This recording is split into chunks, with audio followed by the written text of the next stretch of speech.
네, 인사하겠습니다. 마지막까지 승리합시다. 앞뒤 자분과 인사하겠습니다. 네, 네. 어떻게 저녁은 맛있게 드셨습니까? 예, 벌써 마지막 날이 되었어요. 한 이틀 정도 더 하면 좋겠다 싶은데요. 벌써 마지막이 되었습니다. 오늘 저에게 주시는 말씀은 에베소서 4장 22절에서 24절 말씀입니다. 제가 가지고 있는 성경은 신약 314페이지고요. 에베소서 4장 22절부터 24절입니다. 너희는 유혹의 욕심을 따라 썩어져가는 구습을 따르는 옛사람을 벗어버리고 오직 너희의 심령이 새롭게 되어 하나님을 따라 의와 진리의 거룩함으로 지으심을 받은 새 사람을 입으라. 아멘. 이 말씀 가지고 부르심이 합당하게 행하라 라는 제목으로 말씀 전해주시겠습니다. 오늘 마지막 날인데요. 나오실 때 따스한 박수로 환영하겠습니다. 박수하겠습니다.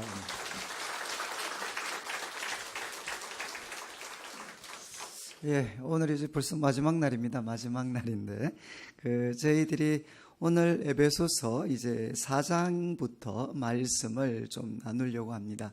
이제 저희들이 조금 더 시간이 있었으면 우리가 에베소서 말씀을 이제 한번 이렇게 우리 성도님들께서 좀 정리를 이렇게 해 놓으시면 앞으로 이렇게 신앙생활 하실 때 이렇게 많은 도움이 되실 수가 있습니다. 그래서 우리 에베소서, 우리 이제 어제도 간략하게 말씀드렸지만 이제 1장에는 우리 삼위일체 하나님께서 우리 한 사람 한 사람, 우리 성도들에게 어떤 하늘에 속한 신령한 복을 주셨는가. 그래서 삼위일체 하나님이 우리 성도들에게 주신 하늘에 속한 신령한 복, 그 내용들을 이제 바울이 찬송을 했습니다. 그래서 아까 우리 장로님 기도하셨던 것처럼 우리 성부 하나님께서는 우리를 이제 택하시고 선택하시고 그리고 또 우리를 예정하셨습니다. 그분의 아들과 딸로 예정을 하셨습니다. 그리고 이제 성자 예수님은 무엇을 하셨습니까? 그 피로, 그의 이렇게 피로 우리를 이렇게 구속을 해 주셨습니다. 그의 피로 이제 우리들의 죄를 이렇게 씻어 주셨습니다. 그리고 이제 또 예수님께서는 우리에게 모든 지혜와 총명을 주셔가지고 이제 그 뜻의 비밀, 이제 하나님 뜻의 비밀을 우리에게 이렇게 알게 해 주셨습니다. 그런데 그 뜻의 비밀이 뭔가 하면 하늘에 있는 것, 땅에 있는 것, 모든 것이 이제 예수님 안에서 이렇게 통일되는 것. 그래서 우리 이제 예수님께서는 그 뜻의 비밀을 알리셨고, 그리고 우리들을 이제 하나님의 기업이 되게 하셨습니다. 우리를 하나님의 기업이 되게 하셨습니다. 그리고 이제 성령 하나님께서는 어떤 복을 주셨는가? 어떤 복을 주셨죠? 이제 인치시고 또 우리 기업의 보정이 되어 주셨습니다.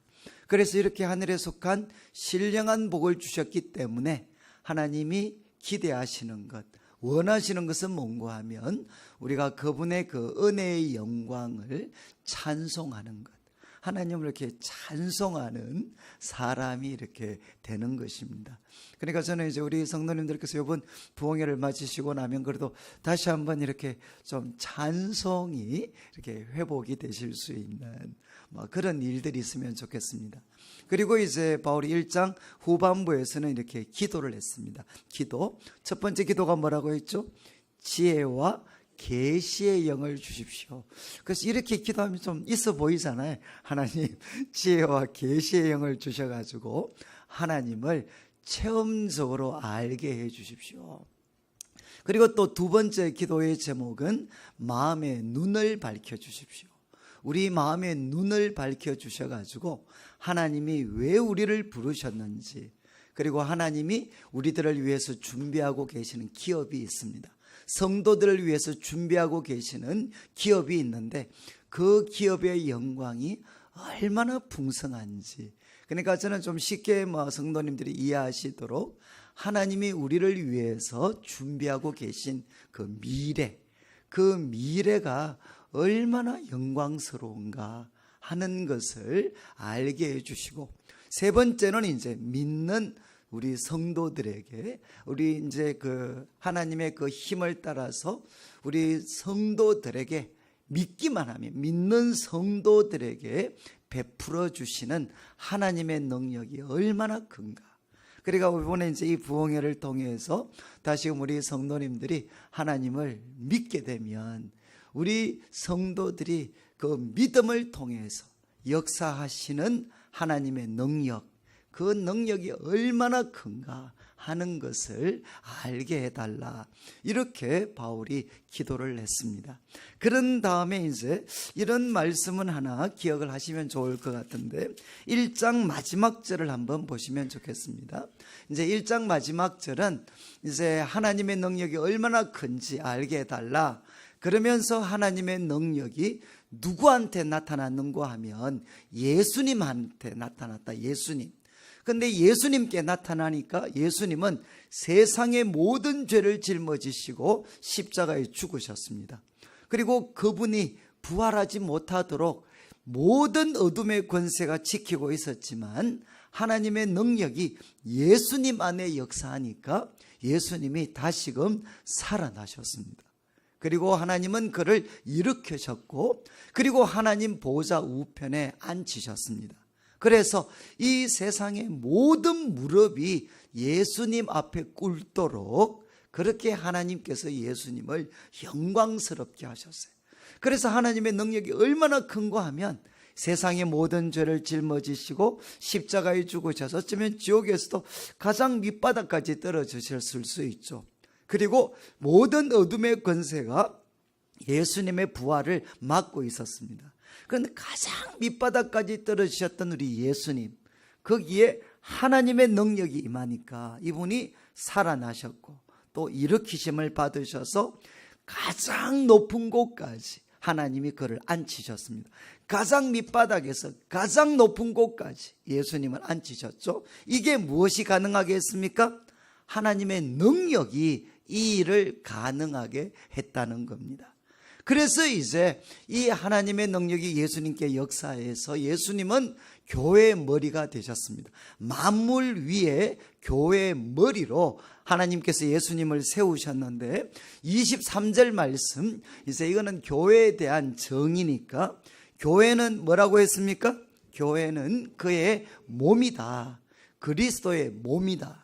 그리고 예수님은 교회의 머리십니다. 그러면서 조금 우리 한국말이 어려운데 잘 보십시오. 교회는 그의 몸인데 만물 안에서 만물을 충만하게 하시는 이분이 누구실까요? 만물 안에서 만물을 충만하게 하시는 분, 그분이 누구신가 하면 예수님이십니다. 만물 안에서 이제 만물을 충만하게 하시는 분이 누구신가 하면 예수님이신데 그분의 충만이 뭐라는 겁니까? 바로 교회라는 것입니다. 이해하시겠습니까? 이거는 교회에 대한 정의. 교회는 그리스도의 몸입니다. 몸인데 예수님은 누구신가 하면 만물 안에서 만물을 충만하게 하시는 분이십니다. 그런데 그분의 충만함을 담고 있는 그릇이 누구냐? 예수님의 충만하심을 담고 있는 그릇이 누군가 하면 바로 교회라는 겁니다. 그래서 교회가 예수님의 충만함을 담아가지고 받아가지고 그 다음 어떻게 해야 되겠습니까? 예수님의 충만함을 교회가 받아서 그 다음 어떻게 해야 될까요? 바로 세상을 충만하게 해야 되는 겁니다.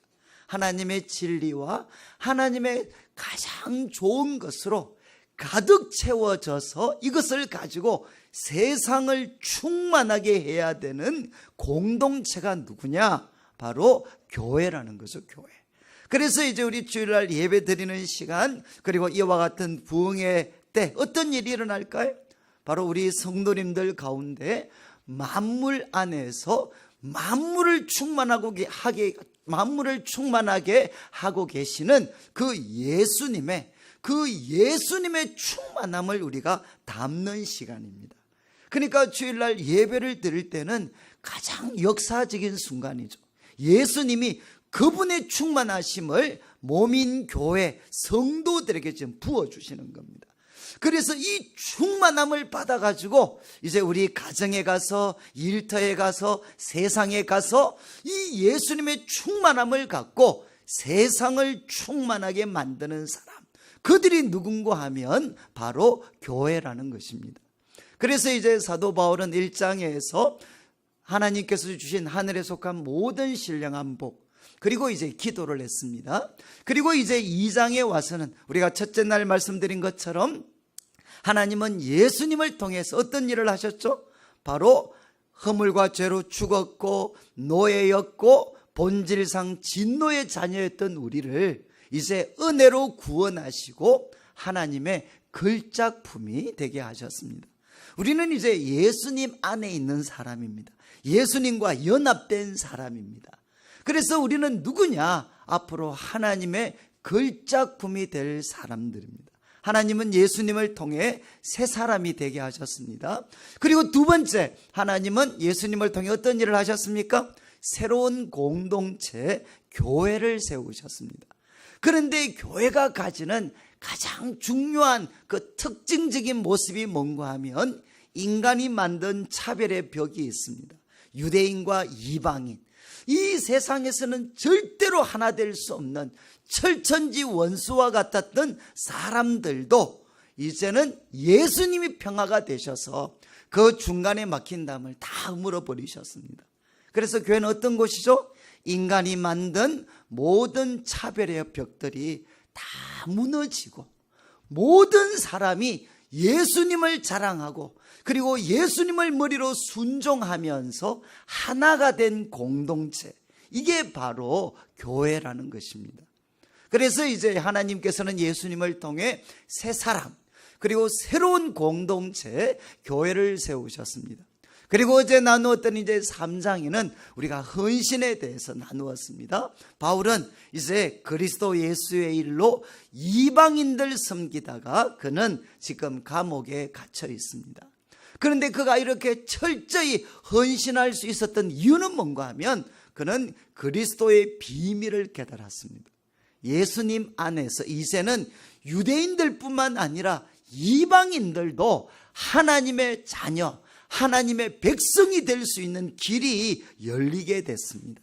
그래서 이제 그리스도의 비밀을 깨달았고, 또 하나님께서는 모든 성도 중에서 지극히 작은 자보다 더 작은 바로 사울에게, 이방인들에게 복음을 전하는 이 영광스러운 직분을 맡겨주셨습니다. 그래서 이제 하나님께서 은혜로 이제는 청년 사울에게 놀라운 직분을 주셨죠. 그리고 또 바울은 깨달았습니다. 하나님의 구속사의 그 중심에 누가 있느냐? 바로 교회가 있습니다. 그리고 이 교회를 통해서 하나님은 각종 지혜를 하늘에 있는 정사와 근세들에게 다 나타내 보여주십니다. 교회는 이렇게 영광스러운 공동체다. 그리고 이제 바울이 해야 될 일은 무엇입니까? 청량할 수 없는 그 그리스도의 풍성함, 그 부요하심을 이방인들에게 전하는 것입니다. 그래서 이제 사도 바울은 정말 그리스도의 비밀을 깨닫고 하나님의 은혜로 주신 직분에 충성해서 그리스도의 그 풍성하심을 오는 여러 세대 이방인들에게 나타냈습니다. 그래서 바울이 이제 자기가 감옥에 갇힌 이야기를 하면서 나의 여러 환난에 대해서 뭐라고 했습니까? 너희는 낙심하지 마라. 이것은 뭐라고 했죠?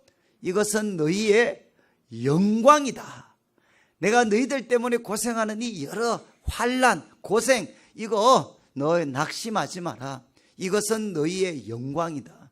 제가 어제 이렇게 설교했으니까 오늘 오실 때는 한두 분은 그래도 코에 뭐 이렇게 좀 꽂고 오실 줄 알았는데 너무 쌩쌩하게 오신 것 같아요.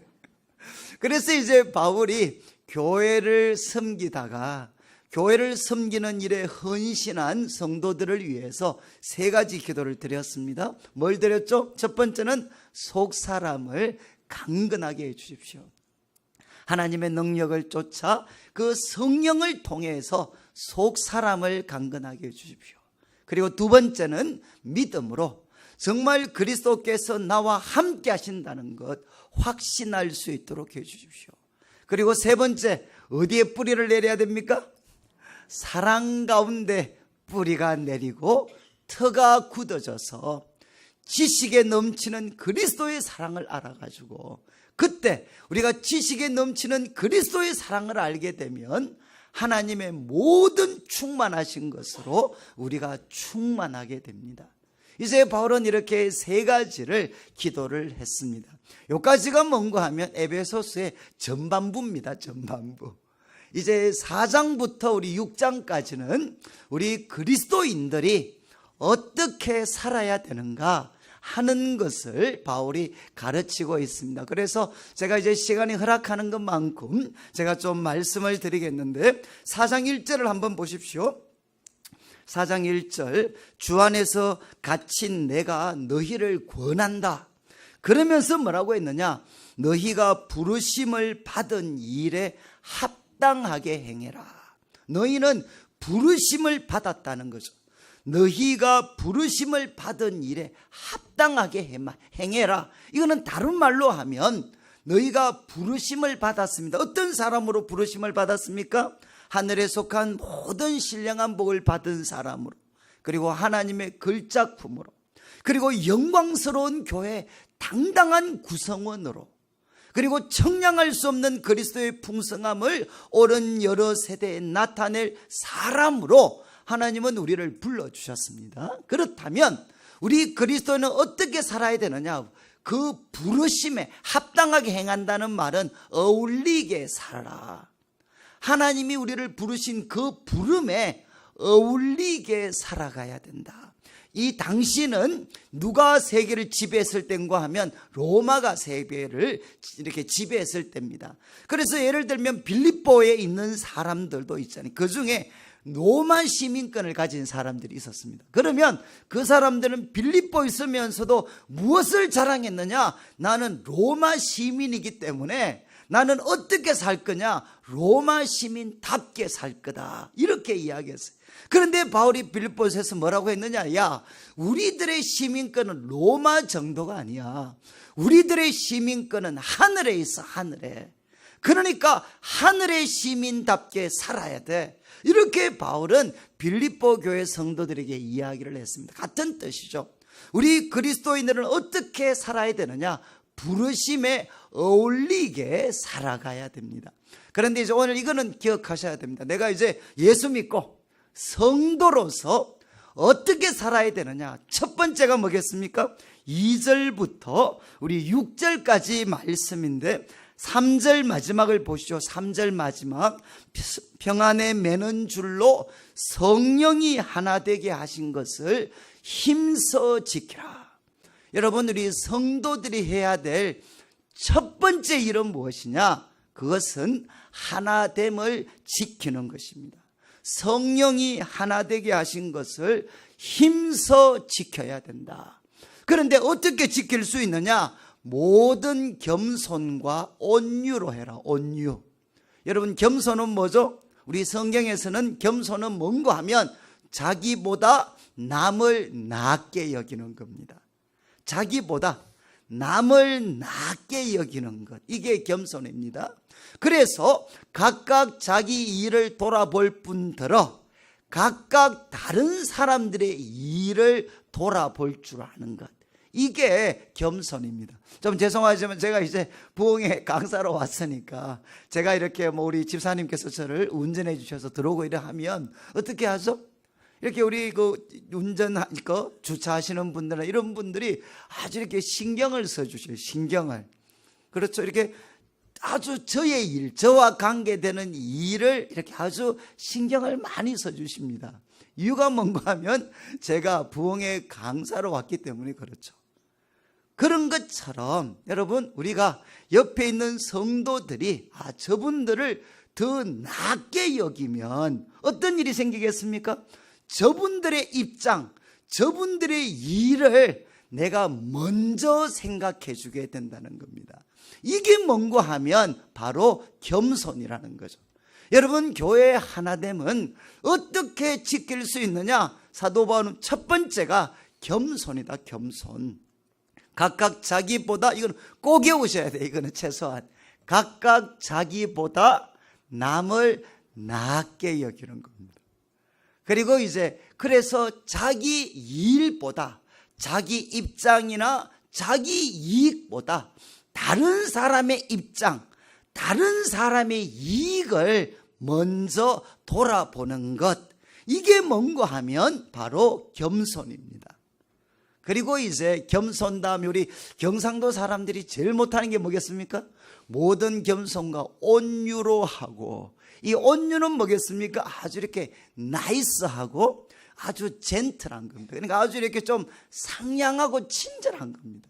이거는 제가 볼 때 주님 오실 때까지 부산 사람들하고 대구 사람은 힘들 것 같아요.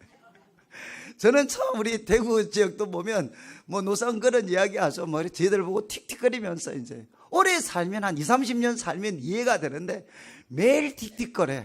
좋은 소리도 안 하고. 그런데 꼭 돌아서서 이제 우리가 막 상처받아서 힘들어하면 꼭 돌아서서 무슨 이야기 합니까? 아, 목사님, 우리는 표현은 그렇지만 우리가 속정이 깊습니다. 이런 이야기 자주 하세요.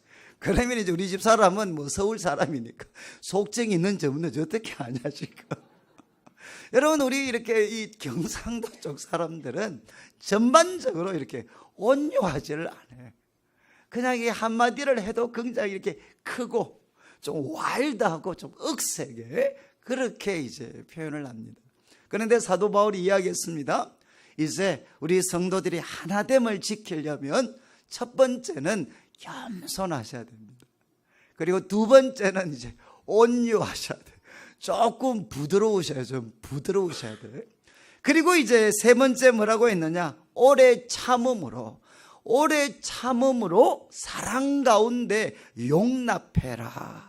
그래서 우리 서로를 대할 때 오래 참음으로 사랑 가운데 이제 서로 용납을 해라. 저는 제가 이게 성경 말씀은 아닌데, 제가 어떤 분이 요즘 밖에서도 그런 이야기 많이 하잖아요. 누가 강한 사람이냐? 이제 소위 이기는 사람이 강한 사람이 아니고, 누가 강한 사람이라 그러죠? 이긴 사람이 강한 사람이 아니고 살아남은 사람이 강한 사람이다. 저는 참 제가 이렇게 담임 목사가 되고 나서 저희도 여러 가지 어려움 겪으면서 성경 말씀은 아니었는데 이게 굉장히 저한테 이렇게 참 힘을 많이 줬어요. 내가 이기는 게 이게 소위 힘이 있는 게 아니다. 내가 정말 힘이 있다면 뭐 해야 되나? 살아남아야 된다. 그런데 여러분, 나중에 가셔서 한 골로새서 1장에 보면 바울이 기도할 때 이런 표현을 합니다.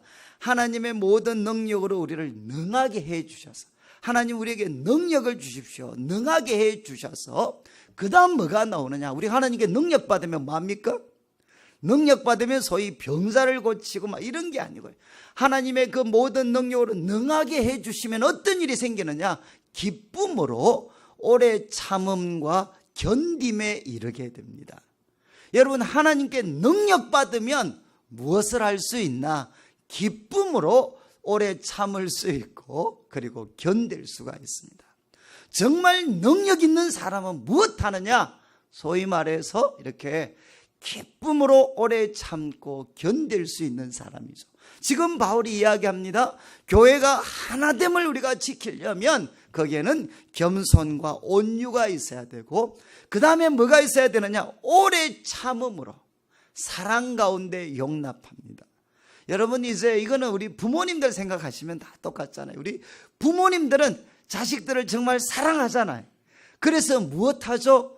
오래 참음으로 우리 자녀들을 용납을 해줍니다. 용납. 그래서 우리가 이렇게 점점 주님을 닮아가는 거죠. 저는 지금도 이제 제가 신방 가면 누구 신방 가는 게 제일 편하겠습니까? 여러분, 청년들, 저는 청년들 오래 있었으니까 청년들 신앙 좋다고 이렇게 막 책도 많이 읽고 훈련도 많이 받고 막 그런 우리 청년들한테 신방 가는 게 편하겠습니까? 아니면 할매들한테 신방 가는 게 편하겠습니까? 어떠실 것 같아요? 당연하죠. 여러분이 시집, 우리 청년들보다는 그래도 이제 결혼해가지고 애 놓고, 그래서 이제 소위 애 때문에 아무것도 못하고 그 예뻤던 애들이 매일 몸빼 바지 입고 있잖아요. 뭐 이렇게 한번 자기도 돌아볼 수 있는 여유를 못 가지는, 애 키운다고 직사게 고생하고, 그리고 또 이제 남편 때문에 또 때로는 시댁 때문에 고생도 하고, 그러다 애들 조금 크면, 요즘엔 중학교 2학년들이 최악이잖아요. 그래서 사람들이 궁금해하죠. 중2 애들 머릿속에는 뭐가 들어있나. 이 정말 궁금해. 이 중2는 인간이 아니고 얘들은 완전히 외계인들입니다. 그러니까 이 중2들 한번 키우고 나면 또 엄마들이 골병 들잖아요. 그리고 이제 고등학교 한 2학년쯤 가면 부모님들이 눈을 떠죠. 이제 비로소 받아들여요. 우리 애들은 천재가 아니다. 이걸 이제 우리 엄마들은 굉장히 고통스럽지만 받아들이게 됩니다. 그리고 이제 또 우리가 대학생들, 그리고 또 대학생들까지는 괜찮아요. 그 청년들부터는 이제 부모님들의 손이 미치지를 못합니다. 여러분, 그래서 제가 우리 교회가 조금 어렵고 힘들 때 우리 할매들, 우리 권사님들 찾아가가지고 뭐 이런저런 이야기하면 우리 권사님들 뭐 너무 명쾌해. 권사님, 목사님 걱정하지 마십시오. 아무리 그래 속썩여도 힘 빠질 날이 옵니다. 조금만 더 참으십시오. 힘 빠지면 꽝입니다. 그 제보고 있잖아요. 뭐 너무 확신하게 이야기하시죠. 목사님 조금만 더 참으시면. 그러니까 우리 권사님들, 우리 할매 권사님들은 거의 도사와 비슷해요. 그런데 왜 그럴까요? 딴 게 아니죠. 바로 오래 참음으로 사랑 가운데서 사람들을 용납하고 품으려고 그렇게 열심히 노력하고 고생하면서 사셨으니까, 그 가운데 어떻게 하셨느냐? 우리들의 성품이 예수님을 닮아가게 된 거죠. 그리고 또 뭐라고 이야기합니까? 평안에 매는 줄로 성령의 하나 되게 하신 것을 힘써 지켜라. 이거는 뭐겠습니까? 부지런해라. 정말 부지런히 성령의 하나 되게 하신 것을 힘써 지켜야 된다. 여러분, 교회에는 좀 죄송한 말씀입니다. 교회는 푼수가 많아야 돼요. 푼수가. 여러분 아시죠? 푼수 있잖아요. 푼수는 어떤 특징이 있죠? 오라고 이야기 안 했는데도 언제나 그곳에 계시는 분이십니다. 항상 그곳에 계셔요. 항상 그곳에. 그리고 이제 우리 푼수들은 절대로 다른 사람이 자기를 힘들어하고 있다는 걸 모르십니다. 그러니까 이분은 그냥 항상 그곳에 계셔요. 그런데 푼수들이 있기 때문에 제일 좋은 일이 뭐죠? 푼수들은 절대로 혼자 있지 않습니다. 사람들과 이렇게 모여 있어요. 저는 참 이렇게 교회에 보면 좀 제가 우리 장로님들 보고 가끔 그런 말씀을 좀 드려요. 장로님들이 좀 푼수가 되어주시면 좋겠어요. 푼수가. 누가 푼수가 되셔야 되겠습니까? 도대체 새가족들, 젊은 사람들이 교회 와서 재롱잔치를 해야 되겠습니까? 그런 교회가 좋겠습니까? 아니면 우리 장로님들이 푼수가 되셔가지고 모든 성도들, 저 장로님이신데 어떻게 저렇게 재밌고 또 푼수같이 저러시냐? 그래서 욕하시면서 뒤에 다 모여 있을 수 있도록. 저는 참 이 교회가, 여러분 누가 있어야 되느냐? 성령의 하나 되게 하신 것을 힘써 지키는, 하나됨을 지키려면 누가 있어야 되느냐? 부지런한 사람들이 있어야 돼요. 하나되게 한 것은 절대로 그냥 지킬 수 있는 게 아닙니다. 그래서 사도 바울이 이야기했습니다. 예수님을 믿는 성도들은 첫 번째 뭘 해야 되나? 하나됨을 지켜야 돼요. 하나됨을. 그래서 그 뒤에 나오는 우리 4절부터 6절까지 말씀은 왜 우리가 하나됨을 지켜야 되느냐? 몸이 하나다. 그리고 성령님도 하나다. 부르심의 한 소망 안에서 부르심을 받았다. 주도 한 분이고 믿음도 한 분이고 세례도 하나고 하나님도 한 분이시니까 우리는 어떻게 해야 되나? 하나됨을 지키셔야 됩니다. 여러분, 이것이 성도들이 해야 될 첫 번째 일입니다. 첫 번째. 부르심에 합당하게 생활해라. 첫 번째 우리가 해야 되는 일은 뭔가 하면 하나됨을 지키는 겁니다. 제가 이제 여러분 우리 개신교, 지금 우리 개신교의 치명적인 약점이 뭐냐? 바로 여기에 있습니다. 하나됨을 우리는 지키지를 못했습니다. 그래서 지금 우리 한국 교회가 숫자는 우리 성도들은 정말 많이 있고 그렇게 헌신적으로 남을 돕는 일을 많이 하지만 우리가 세상 사람들에게 욕도 얻어먹고 무기력하기도 하고 한 가장 큰 원인은 어디에 있느냐? 결국 하나됨을 지키지 못한 것에 있습니다. 제가 이제 외국에 유학 가서 우리 천주교 쪽 사람들과 제가 좀 사귈 수 있었던 기회가 있었습니다. 그런데 재밌는 거는 천주교 쪽 사람들은 아무리 서로가 치고받고 싸워도 무엇을 건드리지는 않느냐? 하나됨을 깨트리지는 않아요. 우리는 그냥 하나다. 아무리 신학적으로 자유주의니 보수주의니 서로가 싸우고 난리를 쳐도 이 사람들이 절대로 건드리지 않는 것, 하나됨은 이 사람들이 깨트리지를 않습니다. 여러분, 우리 한국교회, 이거는 한국교회뿐만 아니라 개신교의 치명적인 약점입니다. 여러분, 원래가 종교개혁 500주년이잖아요. 그래서 다시금 오직 믿음, 오직 말씀, 여러분 정말 우리 개신교가 가지고 있는 영광스러운 가치들이 많습니다. 그러나 여러분들이 개신교 역사를 조금만 더 살펴보면 어두움이 있습니다. 그게 뭐냐? 개신교가 정말 로마 카톨릭을 물리치고 나오고 나서부터 얼마나 나누어지고 얼마나 서로 싸웠는지 몰라요. 얼마나 많은 피가 흘려졌는지 모릅니다. 지금 유럽이 저렇게 반기독교적으로 돌아서게 된 큰 이유 중에 하나가 뭐냐? 교회가 하나됨을 지키지 못하고 서로에게 칼을 겨누고 너무나도 많은 피를 신앙이라는 이름으로 서로가 흘려버렸습니다. 여러분, 저는 이제 우리 교회가, 여러분 한국교회 아시잖아요. 여러분들도 겪으셨고 저도 겪으셨고, 한국교회의 가장 치명적인 약점과 아픔은 하나됨을 지키지 못한 것입니다. 여러분, 앞으로 이제 저는 여러분들이 주님 앞에 서실 때까지 다시는 이런 어떤 아픔들을 우리가 겪지 않도록, 여러분, 이게 왜냐하면 여러분들이 고린도전서 같은 거 읽어보시면은요, 고린도전서를 읽어보시면 바울이 고린도 교회를 책망을 합니다. 그 교회는 무슨 문제도 있었느냐? 장모님과 어린 장모님과 성적인 관계를 맺고, 그리고 믿는 성도들끼리 서로 고소하고 온갖 흉한 일들이 다 있었습니다. 그런데 바울이 고린도전서를 기록하면서 첫 번째, 그리고 가장 많은 장수, 무려 4장을 할애해가지고 가르치는 게 뭐죠? 하나됨을 깨트린 것. 그죠? 고린도 교회는 4개의 분파가 있었습니다. 그 4개의 분파로 나누어진 것을 책망하면서 하나됨을 지킬 것을 바울이 4장에 걸쳐서 강조를 합니다. 이 말은 뭐죠? 성도들이 해야 될 가장 중요한 일은 하나됨입니다. 그런데 하나됨이 무너지게 되면 어떻게 되죠? 이거는 마치 울타리가 무너지는 거하고 똑같아요. 울타리가 무너져 버리면 그 다음 어떻게 됩니까? 세상에 수많은 이리와 늑대와 사자들이 와서 우리 양들을 물고 가는 것은 시간 문제입니다. 여러분, 성도들이 해야 될 가장 중요한 일, 첫 번째 일은 무엇이냐? 그것은 하나됨을 지키는 것입니다. 이거는 순서가 거룩보다도 먼저입니다. 성도가 해야 될 첫 번째 가장 중요한 일은 하나됨을 지키는 것이다. 그래서 저는 우리 성도님들 앞으로 말을 하시거나 무엇을 할 때도 내가 하고 있는 말과 행동이 뭐가 돼야 되겠습니까? 교회의 하나됨을 뭔가 이렇게 더 정진시키는 쪽으로 말하고 행동을 하셔야 돼. 그래서 그것을 위해서는 어떻게 해야 되느냐? 모든 겸손과 온유, 사랑 가운데서 용납해라. 그리고 어떻게 합니까? 성령의 매는 줄로, 평안의 매는 줄로 성령이 하나 되게 하신 것을 부지런히 지켜야 된다. 이렇게 바울은 권면을 했습니다. 그 다음에 두 번째 7절을 한번 보시죠. 이제 두 번째 우리 성도들은 무엇을 해야 되나? 우리 각 사람에게 그리스도의 선물의 분량대로 은혜를 주셨습니다. 이거는 은사를 주셨습니다. 그리스도의 선물의 분량대로 하나님은 우리 한 사람 한 사람에게 은사를 주셨어요. 은사. 그래서 8절부터 시작을 해서 10절까지는 바울이 이거 좀 어려운 말씀 한번 보십시오.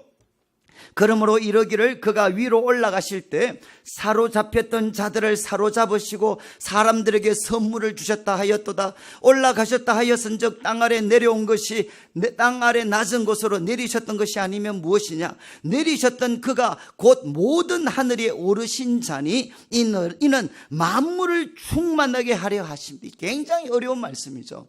이게 무슨 뜻일까요? 여러분, 하나님께서 우리 각 사람에게 그리스도의 선물의 그 분량대로 우리 한 사람 한 사람에게 은사를 주셨다는 겁니다.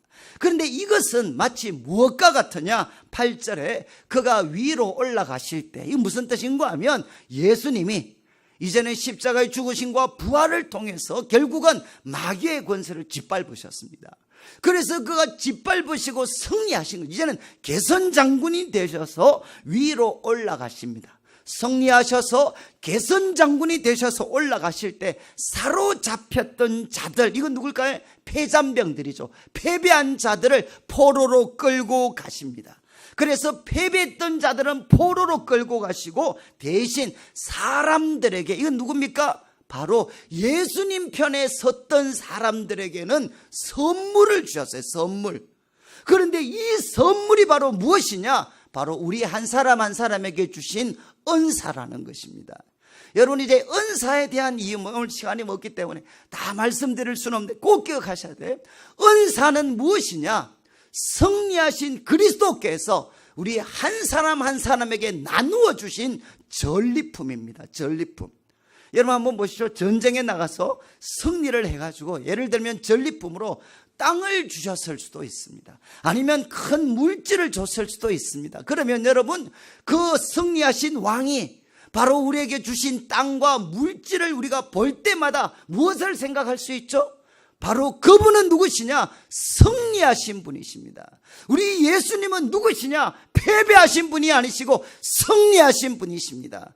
그것을 무엇을 보면 우리가 확인할 수 있느냐? 그것은 바로 하나님이 우리 각자에게 주신 은사, 그 은사를 보면 우리는 무엇을 확인할 수 있느냐? 그리스도께서 승리하셨구나. 나의 주가 되시고 교회의 머리가 되신 예수님은 패배하신 그리스도가 아니라 승리하신 그리스도시구나 하는 것을 우리는 확신하게 돼요. 저는 지금도 제가 이제 우리 성도님들이, 교회 성도님들이 좀 헷갈려 하시는 거는, 제가 지금 이렇게 설교할 때는 그래도 특별한 일 없으면 그냥 이렇게 성경 말씀을 그냥 쭉 설명을 해드립니다. 저는 뭐 이렇게 설교를 합니다. 그런데 우리가 금요일 날 이제 저희 교회 철야 기도회가 있습니다. 그냥 금요 심야 기도회가 있습니다. 한 8시 반부터 8시 반까지, 한 8시 반부터 10시 반까지 하는데 한 1시간 정도 기도하는 시간이 있어요. 그러면 제가 이렇게 개인적으로 기도할 때는 제가 방언으로 제가 기도를 많이 해요. 때로는 뭐 마이크를 잡고 제가 방언으로 기도를 또 많이 해요. 그럼 과거에는 우리 장로님들께서 이제 저한테 많이 이렇게 좀 무슨 말씀하셨는데 아무리 말을 해도 듣지도 않으니까. 그리고 또 제가 한국말로 기도해도 한국말도 안 나오고 뭐 그런 거 어떡하겠어요, 그냥. 그래서 요즘은 그냥 두시는데 저는 제가 이제 좀 그런 기억이 있습니다. 제가 우리 이제 대학생들 지도, 전도사가 되기 전이었어요. 제가 그때 성경을 정말 열심히 묵상하고 또 하나님께 조용히 이렇게 기도하고 이래서 정말 제가 많은 은혜를 받았어요. 그런데 제가 이제 신학교 이제 입학해놓고 대학생들 데리고 이제 수련회를 같이 갔는데 그때 우리 전도사님이 계셨습니다. 그런데 꼭 그때는 수련회만 가면 하나씩 넘어가는 애들이 있었어요. 꼭 귀신 들린 애들처럼 넘어가는 애가 있었어요. 그런데 저는 이제 제가 성경은 깊이 알지만 이 넘어가는 애들은 제가 잘 돕지를 못했어요. 그런데 그때 이제 우리 전도사님께서 그런 걸 잘 하셨는데 그분이 잠시 자리를 비우는 사이에 자매 하나가 넘어가 버렸어요. 애가 막 부들부들 떨고 막 난리가 났어요. 그러니까 이제 막 당황했던 우리 교회 우리 이제 지체들이, 제가 서열 2위잖아요. 그러니까 우리 전도사님 다음에 제가 이제 서열 2위였으니까 저한테 데리고 왔어요. 저한테 데리고 와서 이 벌벌 떨고 있는 이 자매를 네가 기도해서 그리고 나사렛 예수 이름으로 좀 이렇게 진정을 시켜라, 이제 이런 뜻에서 저한테 이렇게 데리고 왔어요. 그리고 저는 그 당시에 말씀과 성령에 충만했으니까 제가 한마디, 야, 나사렛 예수 이름으로 명하는데 물러가라 이러면 그냥 넘어가고 그냥 물러가고 그 다음에 막 성령 충만해질 줄 알았어요. 그래서 제가 그 자매한테 몸에 손을 딱 대고 나사렛 예수 이름으로 그러는데 어떤 일이 일어났겠습니까? 이 벌벌 떨던 자매가 그냥 이렇게 평안해지는 게 아니고 멀쩡했던 저가 막 떨리기 시작을 했어요. 제가 이렇게 몸이 막 떨리기 시작을 하는데 이게 뭐 어떻게 해결이 안 돼, 해결이. 그냥 이게 지금 벌벌 떨는 자매는 원래 벌벌 떨고 있었으니까 괜찮았는데 멀쩡했던 제가 막 몸을 딱 만지는 순간에 막 벌벌벌 떨리는데 이게 수습이 안 돼요, 수습이. 그때 우리 집사람, 저하고 나이도 동갑인데 우리 집사람이 그때 대학부 같이 있었을 때 저를 치면서 야, 뭐하냐 지금. 아니 벌벌 떠는 애 멀쩡하게 하라고 좀 데리고 왔더니만 멀쩡했던 네가 벌벌 떨고 있으면 어떡하냐. 제가 그때 엄청나게 창피를 당했어요. 그리고 나서 제가 이제 기도를 했어요. 하나님, 왜 나는 성경만 보면 정말 하늘을 이렇게 날아다니는데 왜 하나님 이렇게 벌벌 떠는 이 자매한 사람 도울 수가 없습니까? 그때 이제 하나님께서 까불지 말고 너도 능력을 구해라. 성령의 능력을. 제가 그때부터 좀 죄송한 말씀인데 정말 제가 고함 지르면서 제가 방언도 하고 난리치면서 제가 그때부터 기도를 하기 시작을 했어요. 근데 요즘은 제가 벌벌 떨지는 않습니다. 벌벌 떨지는 않고. 근데 저는 제가 이렇게 방언을 이렇게 저는 뭐 좋아해. 저는 뭐 그냥 즐겨 잘 혼자서 기도할 때도 많이 해. 근데 저는 방언으로 기도를 하면 딴 거 느끼는 게 아니라 딱 하나 느껴요. 한참 이렇게 막 마음이 눌리기도 하고 교회에 여러 가지 걱정스러운 일, 가정에 걱정스러운 일, 제 자신의 부족한 거 이것 때문에 있잖아요. 막 마음이 눌려가지고 있다가 그래도 하나님께서 힘을 주셔서 한 번씩 방언으로 이렇게 기도를 막 하도록 해서 막 기도하다 보면 갑자기 어느 순간에 뭐가 깨달아지느냐, 딴 게 아닙니다. 예수님은 승리하신 분이시다. 예수님은 이기셨다. 갑자기 이 확신이 저한테 주어져요. 왜? 지금 내가 방언으로 기도하고 내 영으로 기도하는 이거는 원래 내 자연스러운 게 아니고 누가 주신 거냐?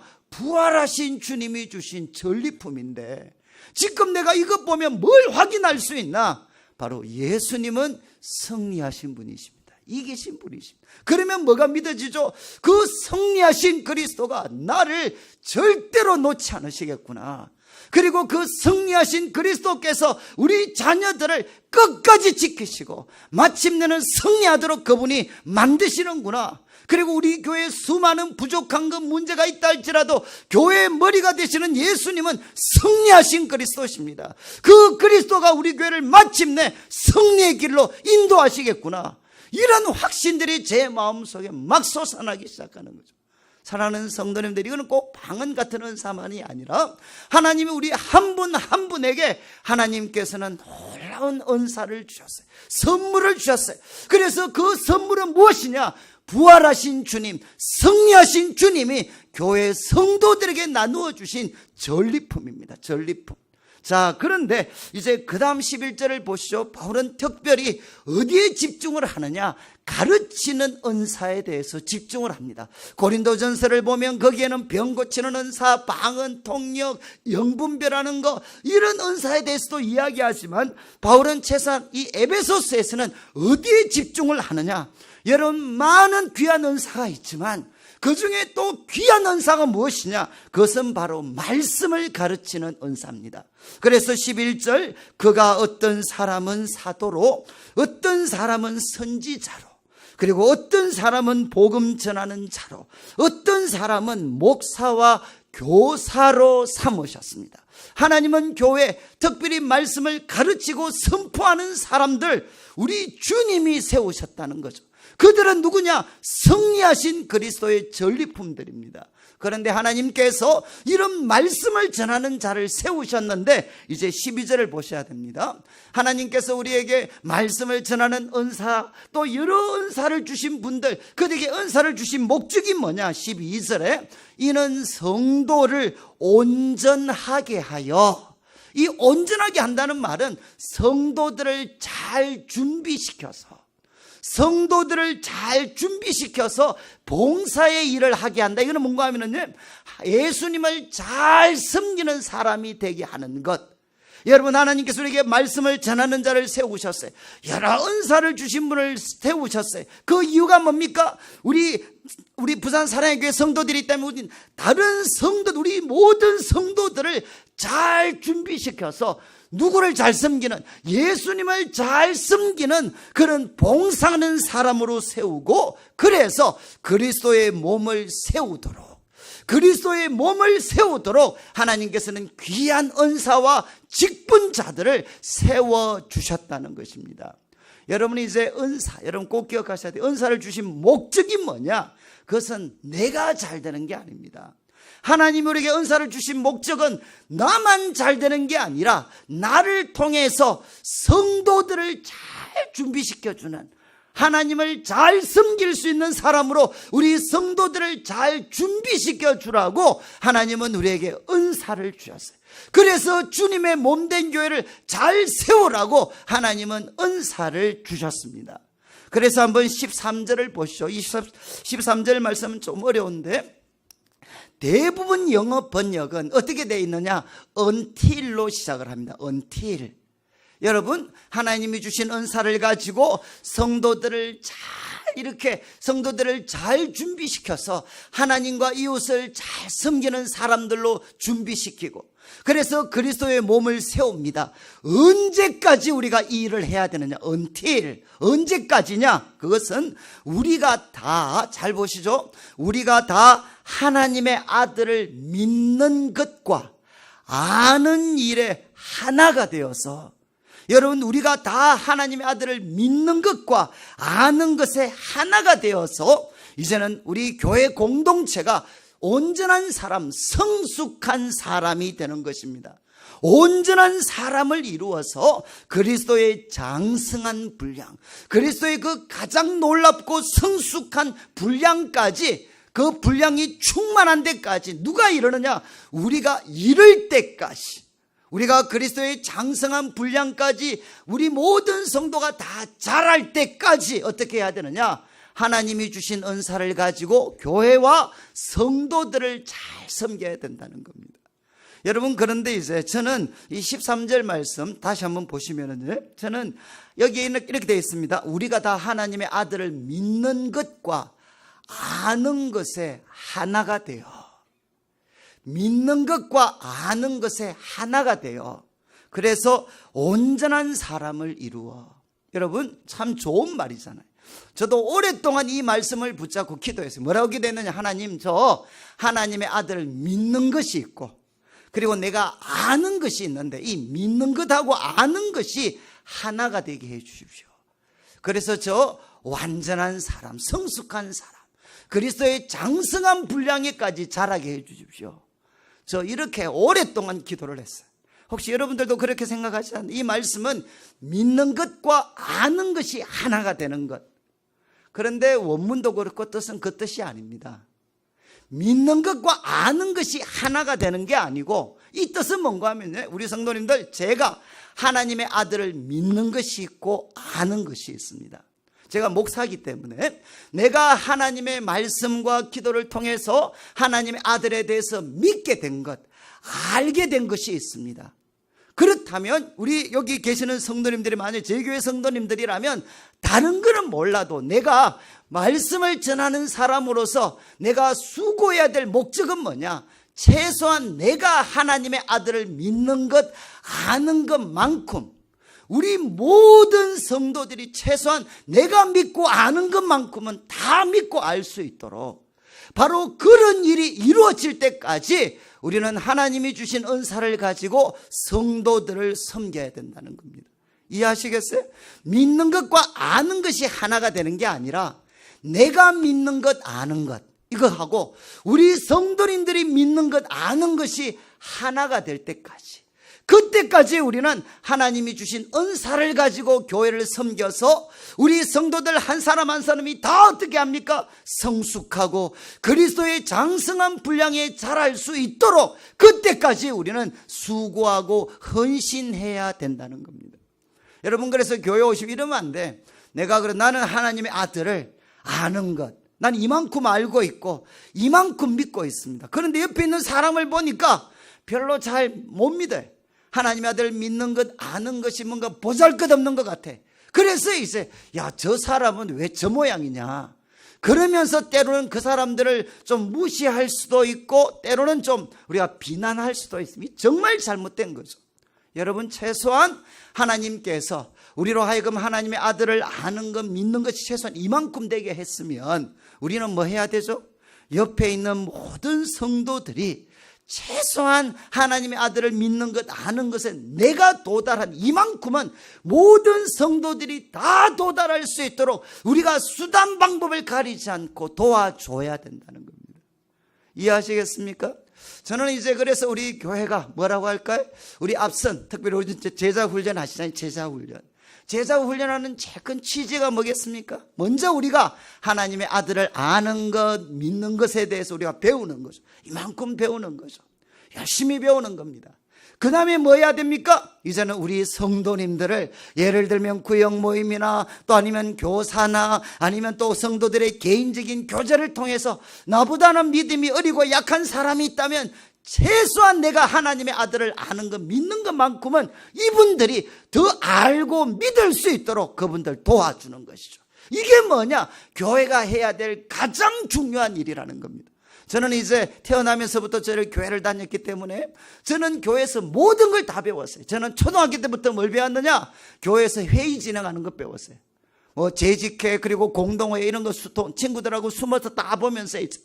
그리고 초등학교 때부터 학생회 조직해가지고 매일 회의하는 것만 배웠어요. 동의하십니까? 제청합니다. 뭐 가시면 예하시고 이거를 제가 초등학교 때부터 배웠어요. 그리고 또 뭘 배웠느냐? 뭐 또 이런 거죠. 뭐 이재기하고 뭐 이런 거 있잖아. 또 뭐 이렇게 회칙 만들고 매일 이런 거 초등학교 때부터 배웠어요. 그리고 중학교, 고등학교 때는 뭐 바사회하고 성가 발표회하고 모든 행사하는 거 다 배웠어요. 그리고 고등학교 졸업할 때부터는 교회에서 당구도 배우고 하토도 배우고 다 배웠어요. 저는 모든 나쁜 것도 저는 교회에서 다 배웠어요. 여러분 저는 또 교회에서 저는 공을 잘 찹니다. 요즘은 저도 이제 제가 교회에서 공 차는 거 종류대로 다 배웠어요. 저는 정말 큰 공, 작은 공, 뭐 이런 거 다 종류대로 다 배웠어요. 저는 교회가 저한테 어떤 곳이었나요? 언제나 이렇게 뭔가 이렇게 운동하고 교제하고 행사하고 정말 그것만 해도 저한테는 귀한 시간이었죠. 그렇지만 그 중심에 제가 첫날 말씀드린 것처럼 저는 교회에서 딴 건 다 배웠는데 뭘 배우지 못했느냐? 말씀을 통해 하나님의 아들을 알고 믿는 것에 대해서는 저는 제대로 배우지를 못했어요. 그래서 저는 참 우리 후배들, 제가 있었던 교회도 우리 성도님들도 과거에 그랬었지만 저희 교회도 중학교, 고등학교 다 200명씩 300명씩 넘었던 그는 큰 교회였어요. 그런데 제가 이제 서울 있다가 대구 내려가면 우리 후배들이 다 교회를 떠났어요. 지금 제하고 중학교, 고등학교 때 교회 다니면서 뜨겁게 신앙생활을 했던 애들 중에 지금 교회 잘 다니는 애들 거의 찾을 수가 없습니다. 왜 그랬습니까? 그들 마음속에 교회가 하는 활동들에 대해서는 많이 배웠는데 무엇을 배우지 못했느냐? 하나님의 아들을 믿는 것, 아는 것을 우리는 가르치지도 배우지도 못했습니다. 그러니까 조금만 일만 있으면 다 실족하고 떠나버린 거죠. 근데 저는 이제 내수동교회라는 곳에 가서 좋은 선배들을 통해서 말씀을 통해 처음 배웠어요. 하나님의 아들을 믿는 것이 무엇인지, 우리 하나님의 아들이 어떤 분이신지, 그리고 하나님의 아들을 믿고 아는 것, 야, 그분이 바로 이런 분이셨구나. 그리고 이 하나님에 대해서 내가 믿었을 때 내 삶에 어떤 변화가 나타나는지 저는 우리 선배들을 통해서 배우게 됐습니다. 그리고 그걸 배우니까 너무너무 좋았어요. 그래서 운동권에게 정말 이렇게 다 휩쓸려 있는 우리 후배들 찾아가서 저도 열심히 그들에게 하나님의 아들에 대해서 가르쳐주고 하나님의 아들을 믿을 수 있도록 그들을 격려해 줬어요. 그래서 교회가 감당해야 될 가장 중심적인 일은 무엇이냐? 우리 성도들, 우리 성도님들이 하나님의 아들을 믿는 것, 아는 것을 철저히 배우고 훈련되어져서 그렇지 못한 우리 믿음이 약한 성도들, 그 다음 세대에게 이것을 알려주는 겁니다. 그래서 최소한 우리 부산 사랑교회에 찾아오신 모든 성도님들, 앞으로 찾아오실 모든 성도님들, 이 교회에서 자라는 모든 우리 다음 세대가 최소한 우리 가장 신앙 좋으신 우리 권사님, 장로님들만큼은 하나님의 아들을 알고 믿을 수 있도록 우리가 그들을 도와줘야 된다는 거죠. 안 된다고 책망만 할 게 아니라 바로 그들이 그리스도의 장성한 분량에 이를 때까지 우리는 하나님의 말씀을 가르쳐서 하나님의 아들을 믿고 알게 하는 그 모든 일에 우리는 철저히 헌신을 해야 돼. 그러니까 어떻게 됩니까? 이제 14절을 보시죠. 이때까지 하면, 그래서 교회 성도들이 하나님의 아들을 믿는 것, 아는 것에 하나가 되어서 온전한 사람을 이루고, 그래서 그리스도의 장성한 분량이 충만한 데까지 이르면 14절을 보십시오. 같이 읽겠습니다. 시작.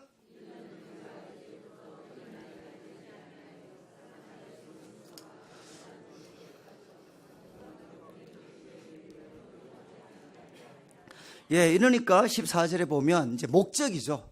우리가 하나님의 아들을 믿는 것, 아는 것에 다 하나에 도달해가지고 우리가 완전한 사람, 성숙한 사람. 이거는 그러니까 하나입니다. 하나. 우리 한 사람, 우리 교회 공동체가 바로 하나님 보실 때 성숙한 사람을 이루어가지고 그리스도의 장성한 분량까지 우리 교회 공동체가 자라는 것입니다. 이렇게 되면 14절 어떤 일이 생기느냐? 이는 우리가 이제부터 뭐가 되지 않죠? 어린아이가 되지 않습니다. 어린아이가 되지 않아서 사람의 속임수와 간사한 유혹에 빠져 온갖 교훈의 풍조에 밀려 요동하지 않게 하려 합니다. 여러분, 우리가 말씀을 전하는 하나님이 세우신 사역자들을 통해서 우리가 하나님의 아들을 믿는 것, 아는 것에 대해서 하나가 되고 온전한 사람, 그리스도의 장성한 분량이 충만한 데까지 자라면 어떤 일이 있느냐? 더 이상 속지 않는다는 겁니다. 사람의 교훈, 온갖 교훈의 풍조, 사람의 속임수와 간사한 유혹에 우리는 빠지지 않게 된다는 것입니다. 여러분, 지금 다 아시잖아요. 우리 한국교회 지금 얼마나 강력한 이단들이 많습니까? 특히 우리 신천지 같은 이단들. 여러분, 부산은 제가 잘 모르겠습니다. 부산도 예배가 아닐 거죠. 우리 대구에 제가 있는 그 대학교가 하나 있어요. 계명대학교라고 있습니다. 거기 가면 과거에는 예수님 믿는 애들이 얼마나 많았는지 몰라요. 지금 계명대 같은데 누가 다 점령했느냐? 신천지가 다 점령했어요. 여러분, 대구도 정말 많은 우리 성도들이 신천지에 다 이렇게 소위 이렇게 빠져버렸어요. 여러분, 왜 그런 일이 생겼죠? 하나님의 말씀을 이렇게, 하나님의 아들을 믿는 것, 아는 것을 말씀을 통해 제대로 배우지를 못했어요. 그러니까 열정도 있고, 그리고 뜨거운 마음도 있고, 기도도 하고, 그렇지만 뭘 알고 싶죠? 하나님 말씀 알고 싶은데 하나님 말씀에 대해서 정확하게 우리가 배우지 못했으니까, 그러니까 어떻게 됩니까? 이단들이 와서 조금만 가르치만 줘서 이게 성경이다, 그래 딱딱 맞는 말 하지만 이단은 뭐죠? 끝이 다른 겁니다. 끝이 바로 예수님이 아니라 자기들이 믿고 있는 교주가 바로 하나님이 세우신 구원자다, 그렇게 이야기를 해도 그게 다 빠져버려요. 여러분, 지금 우리 부모님들이, 여러분들도 그러실걸요? 대학 가면 무슨 부탁하느냐? 성경 공부하자는 사람 절대 따라가면 안 된다. 여러분, 혹시 저희 교회도 많은 애들이 대학을 가요. 그러면 항상 부탁하는 게, 우리 성도들한테도 밖에서 성경 공부하자는 사람 절대 따라가서는 안 된다. 여러분, 그게 왜 그렇죠? 우리 한국교회가 그동안 열정과 헌신, 기도 정말 많은 것 강조했지만 하나님 말씀을 통해서 하나님의 아들을 믿는 것, 아는 것에 하나가 되어서 완전한 사람이 되고 성숙한 사람이 되도록 하는 거 돕지 못했으니까 교훈의 풍조, 그리고 사람의 속임수와 간사한 유혹에 우리 성도들이 너무너무 쉽게 빠진다는 거예요. 제가 지금 그런 이야기, 저는 우리 부교육자들부터 제가 그런 이야기, 이제부터 설교할 때 너희들 정말 감동을 주려고 하지 마라, 감동을. 여러분, 지금 우리 한국교회 성도들은 자꾸 설교 때 뭘 원하느냐? 감동을 받으려고 해요, 감동. 그런데 여러분, 감동 받고 나면 어떻습니까? 밖에 나가면 금방 효과가 떨어져요. 왜? 여러분, 우리들의 삶의 변화는 하나님의 말씀이 체계적으로 우리 마음에 정돈이 돼야만 뭐 할 수 있느냐? 우리들의 삶의 변화를 이끌어갈 수가 있어요. 그런데 한번 감동받은 이야기를 가지고 어디서 먹을 수 있어요? 우리들의 삶에서 근본적인 변화, 구체적인 변화를 만들어낼 수 있습니까? 만들어낼 수가 없어요. 저는 제가 과거에 운동권 애들과 오래 같이 있었기 때문에 운동권 애들을 보면 무엇이 얼마나 무서운가 알 수 있는가 하면 의식화되는 거. 의식화되는 게 얼마나, 의식화는 딴 게 아닙니다. 머리가 정돈이 되는 겁니다. 그게 공산주의든 좌파 이론이든 그 이론을 통해서 머리가 정돈이 돼버리면, 그래서 스스로 그 틀을 가지고 해석할 수 있고 분석할 수 있고 그 다음에 내가 무엇을 해야 되는지 알 수 있는, 그렇게 의식화가 되어버리는 그 애들은 누구도 못 건드려요. 여러분, 우리 교회 성도들은 하나님 말씀으로 의식화가 되어져 있지 않습니다. 그냥 한 구절 한 구절 너는 내게 부르짖어라 응답해갖고 크고 비밀한 일을 보여주겠다. 여러분 성경 그 구절 그 주변에 그 말씀이 나오기까지 어떤 과정이 있었는지 아셔야 되잖아요. 그래야만 바르게 적용할 수 있을 거 아닙니까? 여러분 내게 능력 주시는 자 안에서 모든 것 할 수 있다. 이 무슨 뜻이죠? 애들 공부 하나도 안 하고 있잖아요. 시험 칠 때 기도하면서 하나님 믿습니다. 내게 능력 주시는 자 안에서 내가 모든 거 할 수 있습니다. 이게 공부 안 해도 내가 시험 잘 칠 수 있다. 그런 뜻입니까? 이거 앞뒤 문맥을 보면 바로 이런 겁니다. 나는 바울이 나는 가난해도 하나님 잘 섬길 수 있고 나는 부자가 되어도 하나님 잘 섬길 수 있는 일체의 비결을 배웠다. 내게 능력 주시는 자 안에서 내가 모든 것 할 수 있다. 이게 무슨 뜻이죠? 문맥을 통해서 보면 나는 내게 능력 주시는 자 안에서는 내가 가난해도 하나님을 잘 섬길 수 있고 내가 부자가 되어도 교만하지 않고 하나님을 잘 섬길 수 있다. 이 뜻입니다. 이 뜻. 그런데 이거는 뭐 아무거나 깔아놓고 말이죠. 내게 능력 주시는 자 안에서 아무것도 모든 거 다 할 수 있다. 이거는 완전히 미신이죠. 미신. 사랑하는 성도님들, 사도 바울이 이야기합니다. 우리가 주님의 몸된 교회에 대해 몸된 교회 속에서 사역자와 그리고 또 우리 평신도 지도자들을 통해서 우리 성도들이 하나님의 아들을 믿는 것 아는 것에 우리 모두가 도달해야 될 그 지점에 하나가 되어서 다 도달하여서 교회가 온전한 사람이 되고 그리스도의 성숙한 분량에까지 장성한 분량에까지 자라갈 때 그때 일어나는 효과 중에 하나가 뭐냐? 어떤 교훈, 어떤 이단, 어떤 간사한 속임수에도 우리는 넘어가지 않는다는 것입니다. 저는 이제 우리 성도님들께서 저는 그래서 제가 이번에도 제가 월요일날 돌아가면 저희 교회가 특별 새벽 기도를 합니다. 저희가 20일 특별 새벽 기도 하면 저는 딴 거 안 합니다. 저는 그냥 성경을 한 권, 이번에는 이제 잠언입니다. 1장부터 18장까지 그냥 새벽에 한 30분 내지 40분 제가 이렇게 요약해서 그분들한테 다 그냥 설명을 해드려요. 하나님이 주신 지혜가 뭔지. 그리고 또 이제 저희들은 그냥 1년에 2차례 말 그대로 학습하는 기간입니다. 성경 한 권 붙잡아서 우리가 지난번에는 사사기를 했어요. 사사기 1장부터 마지막 장까지 거기에 수많은 사사들의 이야기를 처음부터 끝까지 쫙 살펴보면서 하나님이 세우신 사람이 어떻게 세워졌고 그들이 어떻게 몰락했는지 그리고 시대에 소망이 없다고 생각했는데 또 어떻게 하나님 어떻게 새로운 사람을 세웠는지 그리고 어떻게 무너졌는지 그것들을 보면서 우리가 절망했는 사람은 희망을 가지고 성공했다고 생각하는 사람은 우리가 절대로 철저하게 조심해야 된다는 거 사사기를 보면서 우리가 같이 나눌 수가 있어요. 그러면 어떻게 되죠? 우리 성도들이 이야기를 해. 성경의 전체적인 흐름에 대해서 자꾸만 배우니까 어떻게 되느냐? 우리 교회도 신천지에 대한 사람들이 많죠. 그렇지만 우리 성도들이 이상하다라는 걸 느낄 수가 있는 거죠. 왜? 성경의 일관적인 흐름과 그게 맞지 않아요. 사랑하는 성도님들, 사도 바울이 이야기했습니다. 우리 교회가 해야 될 가장 중요한 일은 무엇이냐? 하나님이 각자에게 주신 은사가 있습니다. 그렇지만 특별히 말씀을 가르치고 선포하는 은사가 있습니다. 이거는 목사만이 아닙니다. 여기는 평신도 지도자들도 다 포함이 돼.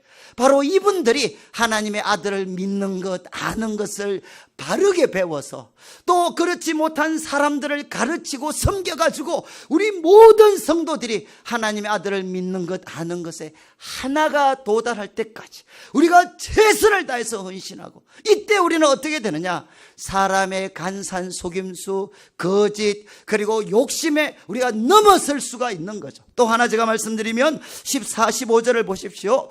오직 사랑 안에서 참된 것을 하여 범사에 그에게까지 자랄지라. 이것도 정말 사랑 안에서 뭐라고 했습니까? 참된 것을 하여. 우리가 하나님의 아들을 아는 것, 믿는 것을 배우고 나면 어떤 힘이 생기나? 하나는 거짓을 분별할 수 있고요. 하나는 또 무엇이냐? 사랑 안에서 참된 것. 이거는 사랑 안에서 진리를 말할 수가 있다는 겁니다. 그리고 범사에 그에게까지 자랄지라. 그는 머리니 그리스도라. 모든 면에서 그리스도에게까지 자라갈 수가 있다는 것. 우리가 성숙하게 되면 여러분 사랑 안에서 진리를 말하는 것. 여러분 이거 정말 어렵습니다. 사랑하려면 때로 뭘 포기해야 되죠? 눈을 감아야 돼. 진리를 포기해야 될 때가 많습니다.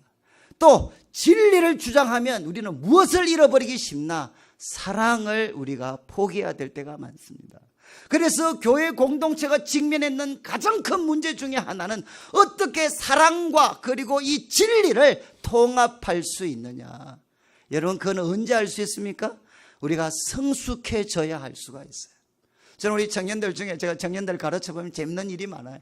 야, 직장 가서 사소한 일에 거짓말하지 말고 피할 수 있는 길을 하나님께 구해라. 이렇게 제가 한 번씩 가르쳤어요. 그때 한 우리 청년 자매가 너무 착해가지고 적용을 어떻게 했느냐. 사장님 비서인데 사장님 비서들이 해야 되는 제일 어려운 일이 뭡니까? 밖에서 곤란한 전화가 오면 없다 캐라. 이거 이제 해야 되거든요. 사장님한테 곤란한 전화가 오니까 이제 없다 그래라. 이게 자기가 생각하는 이 거짓말이잖아요. 거짓말. 그래서 제가 이제 그렇게 이 자매가 도전을 받아가지고 이제 또 출근했는데 또 이제 귀찮게 하는 전화가 왔어요. 그 사장님이 야, 없다 그래. 근데 이 자매가 갑자기 이야기했어요. 사장님 계십니다. 그러니까 사장님이 그냥 눈이 픽 돌아버렸어요. 딱 보고 있는 그때 이 자매가 뭐라고 했느냐. 사장님 계십니다. 그러나 지금 전화를 받으실 수 없습니다. 한마디 딱 했어요. 이 말이 맞지 않나요? 계시는데 받을 수가 없어요. 받기 싫어해요. 그러니까 사장님 계시는데 지금 받으실 수 없습니다. 그러니까 효과는 똑같아. 그분 전화 안 받으셨어요. 그래서 자기는 거짓말도 안 했어요. 사랑 안에서 진리를 말하는 법들을, 여러분 이거는 한 번으로 해결되는 게 아닙니다. 이거는 정말 우리들의 진정한 영적 생활은 무엇이냐? 사랑 안에서 진리를 말하고도 살아남을 수 있는 그 기술, 그 영적인 힘, 영적인 지혜를 우리가 갖추어야 돼. 언제 이런 지혜가 생기느냐? 하나님의 아들을 알고 바르게 믿게 되면, 우리 예수님은 무엇을 하셨느냐? 사랑 안에서 진리를 이야기하셨습니다. 그리고 이제 16절을 한번 보시죠. 그에게서 온몸이 각마디를 통해서 도움을 받고 연결되고 결합하고, 그래서 우리는 사랑 안에서 스스로 세운다. 복잡하잖아. 이건 한마디로 하면 뭐냐? 여러분, 우리는 어떻게 성숙해야 되나? 교회 공동체 안에서 성숙해야 돼요. 이해하시겠습니까? 교회 공동체 밖에서, 특별히 여기는 아마 부산 사랑교회는 별로 없어질 것 같아요. 우리 교회도 이제 성도들 숫자가 많아지니까 정말 우리 교회 가장 제가 힘든 우리 성도들이 어떤 성도들이겠습니까? 정말 사슴파 성도들이 있어요. 이분들은 성도들과 절대로 섞이지 않습니다. 고상하게 오셔서 예배드리고, 그리고 고상하게 살아주셔요. 그리고 우리한테 이런 사인을 주시죠. 날 잡아 보십시오. 절대 못 잡아요. 물뜸. 여러분, 그냥 정말 이렇게 그냥 이렇게 교회 공동체 많은 사람들이 이야기하잖아요. 여러분, 저는 우리 어르신 여러분들도 그러시지 않나요? 교회는 멀리서 봐야 아름다운 거야. 들어가면 안 돼. 그래서 우리 청년부들 가르치는 애들이 뭐 뺀질뺀질 그래. 부모님은 정말 열심히 헌신하는데 너 임마 왜 그래 뺀질이냐 이러니까 애들이 이야기해. 저는 우리 아버님 어머님 말씀을 순종하고 있대. 너가 아버님 어머님 뭐라고 하셨는데, 그러니까 우리 부모님이 저한테 신신당부했습니다. 교회는 깊이 들어가지 마라.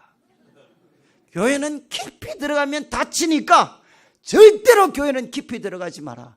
그렇게 해서 자기는 부모님들의 말씀에 순종해서 지금 이렇게 돌고 있다는 거죠. 저는 청년들을 오랫동안 섬겼어요. 근데 저한테 아픔을 준, 이건 딴 게 속을 새겼다는 게 아니고, 그 아이들이 지금은 어떻게 된지 모르지만 최소한 제가 기억하고 있는 순간까지는 자매들의 삶이 비극적인 애들이 좀 있었습니다. 정말 결혼을 해서 속아서 결혼해가지고 뭐 이렇게 예를 들면 유부남인데 모르고 속아서 결혼해가지고 애들이 뭐 엉망이 된 애들, 별의별 애들이 다 있어요. 그런데 그 아이들이 대부분 다 언제 잘못된 선택을 했느냐? 교회 공동체를 떠났을 때입니다. 여러분, 교회 오니까 자기 마음도 몰라주는 것 같고 내하고 뜻도 안 맞는 것 같고, 그래서 교회 공동체와 잠깐 거리를 두어서 떠나 있을 때, 그때 그 아이들의 평생을 결정짓는 선택을 이상하게 하게 된 거죠. 여러분, 나중에 만났을 때 제 마음이 가슴을 쳤던 게 뭔가 하면, 내가 그때 조금만 더, 한 번만 더 내가 연락해주고, 내가 포기하지 않고 한 번만 더 연락해줘서 그 아이들이 교회 속에 붙어있기만 했다면 얘들이 이런 선택은 안 했는데, 그거 얼마든지 우리가 막아줄 수 있었는데, 여러분, 그때 우리가 떨어져 있었으니까 몰랐잖아요. 그리고 그 아이도 한 번도 우리에게 의논할 수 있는 상대가 없었잖아요. 그러니까 어떻게 됐느냐? 자기는 맞다고 생각했는데 그게 인생의 최악의 악수가 된 거죠. 사랑하는 성도님들, 저는 그런 부탁을 드려 교회를 떠날 때도 있습니다. 그때 언제 떠나셔야 되느냐? 더 귀한 목적을 가지고 정말 하나님의 그 부르심을 받으시면 언제든지 떠나셔야 되죠, 여러분. 우리는 주님의 몸된 교회는 하나입니다, 하나. 그러니까 우리가 이 교회, 내 교회 이런 구분이 주님 안에서는 의미가 없어요. 우리는 다 같이 하나님의 나라를 세워가야 됩니다. 그래서 어떻게 하셔야 되겠습니까? 하나님의 그런 부르심이 있을 때는 우리가 기도하면서 잘 결정해야 되지만, 소위 말해서 내 마음에 안 든다, 상처받았다, 나를 무시한다, 그리고 내가 오늘 투표했는데 내한테 표도 안 준다. 여러분, 특별히 교회는 있잖아요. 이 장로님, 권사님, 안수집사님 투표 한 번 하고 나면 홍역을 치러요, 홍역을. 저희들도 이번에 한번 연초에 한번 했어요. 4년, 우리는 그냥 4년에 한 번씩 해. 4년에 한 번 하고 나면 한 진짜 앞에 6개월, 뒤에 6개월. 정말 전신에 그냥 힘이 다 빠질 정도로. 그렇게 친했는데, 저는 정말 도와줬는데 자기가 안 대놓고 말이죠. 내보고 힘 안 써줘서 안 됐다고. 뭐 한 반년, 1년이 지나도 악수 한 번 안 해. 예? 무슨 이런 악당들이 있는지 정말 저도, 예? 아니, 뭐, 우리가 잘못했어요? 자기가 표 받을 짓을 못 해놔놓고 말이죠. 여러분, 예수 믿는 성도들은 잘 하셔야 돼. 교회를 무시하시면 안 돼. 교회, 우리 예수 믿는 성도들은 그 속에 성령님이 계시기 때문에 여러분, 어리숙한 것 같지만 그분들 하나님이 주시는 지혜와 분별력이 있습니다.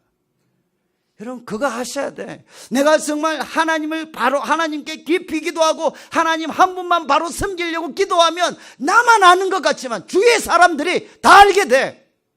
그런데 진심으로 하는지 자기 잘난 것에 하는지 사람들 다 압니다. 자기 빼놓고. 아시겠어요? 이런 이야기만 하면 열받아서 제가 이제 저는 딴 게 아니고, 여러분 꼭 있잖아요. 교회 투표 한번 하고 나면 교회 옮기겠다고 하는 사람들. 제가 속으로 빨리 좀 가라, 빨리. 저는 우리 성도님들이 잘 기억하셔야 돼요. 교회는 하나님의 적극적인 부르심을 따라서 교회 공동체를 한 번씩 옮길 수 있는 거지, 소위 말해서 상처받았다, 좀 속된 표현인데 찌질한 이유로 교회 옮기시면 그거는 여러분들한테 평생의 고통이 됩니다. 이해하시겠어요? 그래서 사도 바울이 이야기했습니다. 우리는 교회 공동체에서 먼저 무엇을 해야 되느냐? 하나됨을 지키셔야 돼, 하나됨을. 이거는 성도들이 해야 되는 가장 중요한 일입니다. 그래, 여러분 이런 이야기 들으셨죠?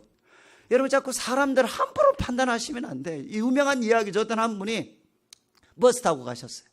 요즘은 뭐 버스를 타고 갔는데 할아버지 한 분이 힘겹게 그 버스에 서 계셨는데 앞에 앉은 젊은 애가 한번 거들떠 보지도 않고 양보도 하지 않고 그냥 가만히 앉아있어요.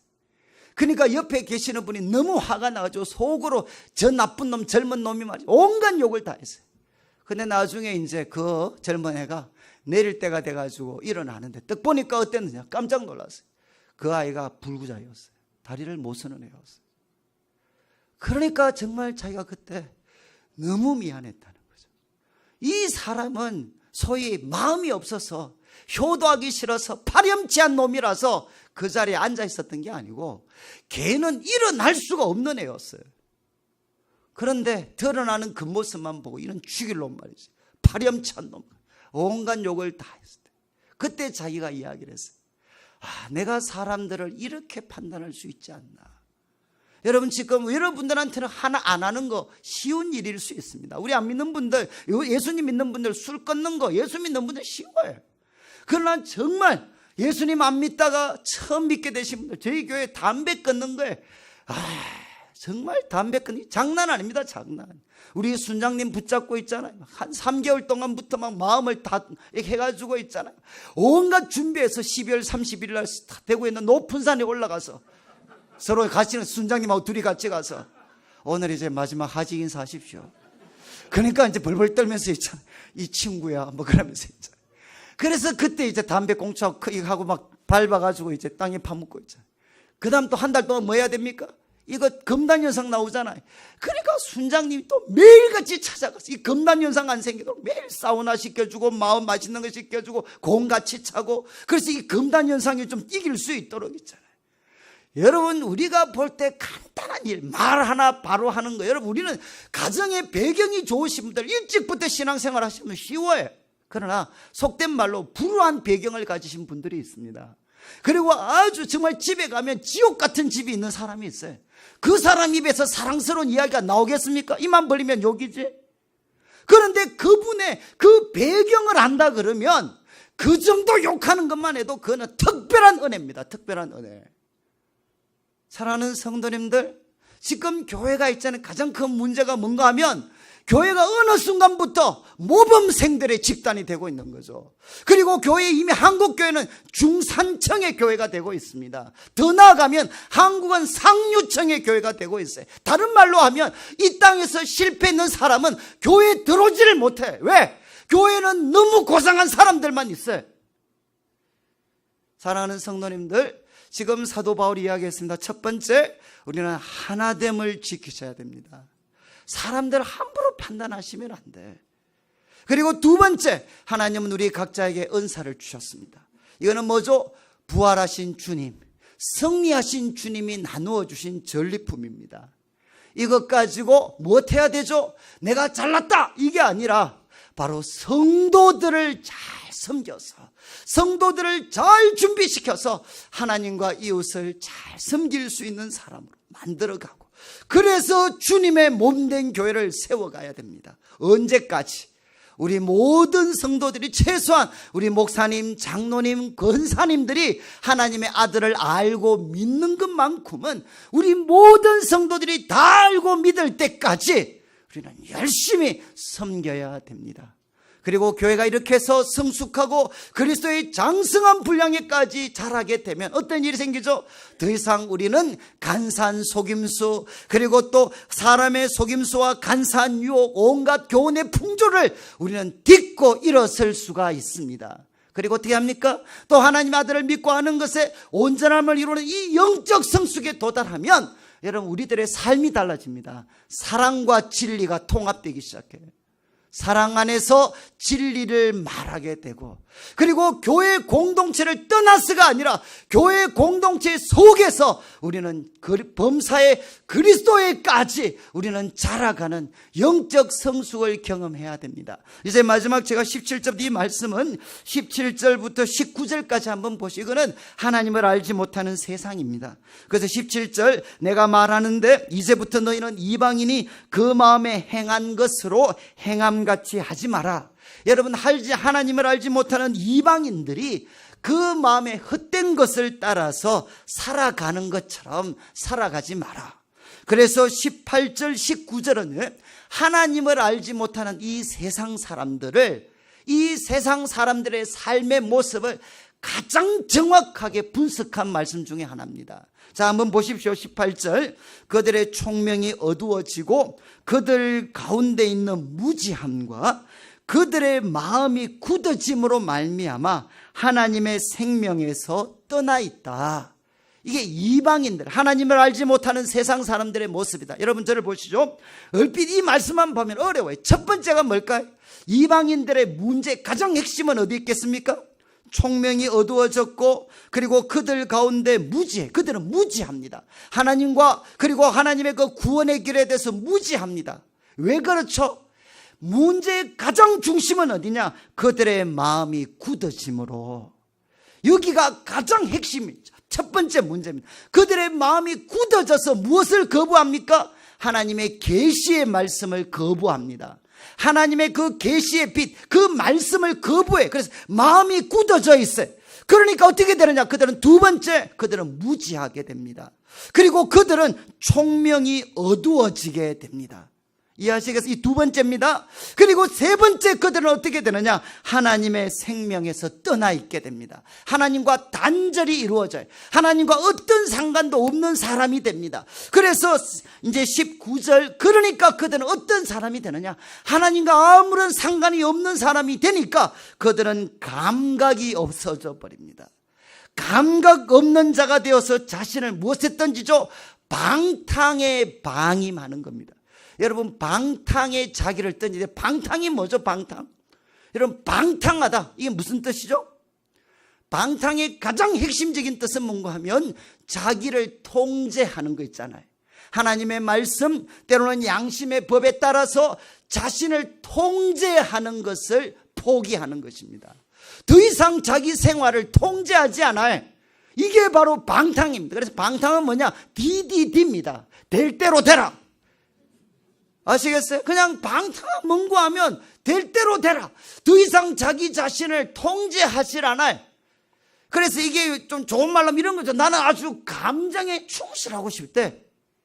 이게 뭐죠? 방탕한 겁니다. 더 이상 하나님의 말씀과 그리고 양심의 법을 따라서 자기의 감정을 통제하는 거, 나 이제 포기하고 싶다는 거죠. 나는 내 감정에 충실하고 싶어요. 내 야망과 욕심에 충실하고 싶어요. 이게 뭐냐? 방탕입니다. 여러분, 감각 없는 자가 되어서 우리는 자신을 방탕에 방임해서, 그래서 결과가 어떻게 되죠? 모든 더러운 것을 욕심으로 행합니다. 모든 더러운 짓을 이제는 욕심으로 그것을 행하게 됩니다. 이것이 뭐냐? 하나님을 알지 못하는 세상 사람들의 모습입니다. 이건 좀 정리하셔야 돼요. 첫 번째 뭐라고 했습니까? 마음이 굳어지는 겁니다. 마음이 굳어지면 두 번째 뭐죠? 무지하고 총명이 어두워져요. 그리고 이제 우리는 하나님의 생명에서 떠나게 됩니다. 하나님과 교제가 끊어지게 돼. 하나님과 교제가 끊어지면 어떻게 되느냐? 감각이 없어져요. 감각이 없어져서 자기 자신을 방탕에 던져버립니다. 그래서 마지막 뭐가 됩니까? 자기 자신은 모든 더러운 것을 욕심으로 행하게 돼요. 여러분, 이거는 하나님을 알지 못하는 이방인들만 그렇게 되는 게 아닙니다. 예수 믿는 사람들도 이렇게 될 수 있어요. 여러분, 예수 믿는 사람들이 신앙의 병이 들 때 첫 번째가 뭘까요? 행동이 바뀌는 게 아닙니다. 첫 번째 병은 어디에서 생기느냐? 마음에서 생기는 겁니다. 마음이 굳어져서 하나님의 말씀이 들리지를 않는 거죠. 하나님의 말씀에 대해서 거부 반응을 일으키는 겁니다. 이게 뭔가 하면 바로 이제는 우리 마음이 굳어지고, 그러면 우리 성도들도 어떻게 됩니까? 아무리 신앙생활 오래 했다 하더라도 마음이 굳어지면 이제는 무지해져요. 그리고 총명이 어두워져서 하나님과 교제하는 게 싫습니다. 하나님과 교제하고 싶지 않아요. 그러면 어떻게 되느냐? 점점 감각이 없어져요. 그리고 자기 자신을 방탕에 던져버리고 모든 더러운 짓을 욕심으로 하게 됩니다. 여러분, 그래서 우리가 이방인처럼 살아가지 않으려면 무엇을 새롭게 해야 되겠습니까? 바로 우리들의 마음을 새롭게 해야 됩니다. 그래서 이어지는 말씀을 보십시오. 20절, 오직 너희는 그리스도를 그같이 배우지 아니하였다. 이거는 너희는 예수님한테 이렇게 배우지 않았다. 21절, 진리가 예수 안에 있는 것 같이 너희가 참으로 그에게서 듣고 또한 그에게서 가르침을 받았을진데 너희는 예수님에게 듣고 예수님에게 가르침을 받았다. 그런데 예수님께 듣고 배웠던 가르침이 뭐냐? 바로 22절입니다. 여러분, 우리가 그리스도께 배운 게 뭔가 하면 세 가지입니다. 너희는 유혹의 욕심을 따라 썩어져 가는 구섭, 옛 습관을 따르는 옛 사람을 벗어버려라. 여러분, 유혹의 욕심, 그리고 썩어져 가는 구섭을 따르는 이 옛 사람, 이 옛 사람은 벗어버려라. 더러운 옷은 좀 벗어버려라. 그리고 이제 23절, 오직 너희의 심령이 새롭게 되어. 여러분, 심령은 뭡니까? 우리 마음의 영입니다. 우리 마음의 영이 새롭게 되어졌어. 이거는 계속 일어나는 일입니다. 너희들의 마음을 계속 새롭게 해서 이제 24절, 하나님을 따라 의와 진리의 거룩함으로 지으심을 받은 새 사람을 입어야 된다. 의와 진리 거룩으로 하나님이 만드신 새 사람, 이 새 사람을 우리는 옷 입어야 된다. 이렇게 우리는 예수님에게 배웠다는 것입니다. 저는 이제 제 동생이 지금 목사입니다. 제 동생이 목사인데, 제 동생이 중학교 3학년 때 얘가 은혜를 받았어요. 그래서 얘가 완전히 바뀌어버렸어요. 그래서 제 동생이 키도 훨씬 크고 인물도 잘생겼어요. 2살 차이밖에 안 나는데, 그러니까 매일 동생하고 싸웠습니다. 뭐 애가 키도 크고 뭐 인물도 좋고 뭐 이러니까요. 매일 싸웠어요. 욕심도 많고 그랬어요. 근데 얘가 중학교 2학년 겨울 한 3학년 초 정도 애가 수련회 가서 예수님을 만났어요. 애가 완전히 바뀌었어요. 그래서 얘는 그냥 그때부터는 예배만 끝마치고 교육관 밑에 1층에 내려와서 기도하면 무조건 하루에 1시간씩은 기도를 했어요. 저는 걔 흉내 낸다고 따라갔다가 5분 동안 온갖 악을 써서 기도했는데 5분밖에 안 지나고 55분은 기다려야 돼. 제가 그 생활을 3년을 했어요. 제 동생이 앉으면 애가 청산유수같이 기도를 해요. 너무 기도를 잘해요. 근데 기도만 잘하는 게 아니라 애가 바뀌었어요. 정말 저한테 저를 사랑을, 제가 이렇게 한 번씩 옛날 같이 다시 11호 때리면 있잖아요. 동생이 형님 왜 이러십니까? 이 한마디 하면 그냥 끝이면 싸움이 안 돼, 싸움이. 그리고 제 동생이 정말 저한테 마치 종처럼 저를 2살밖에 키도 지가 더 큰데 저를 그렇게 사랑하고 섬겨줬어요.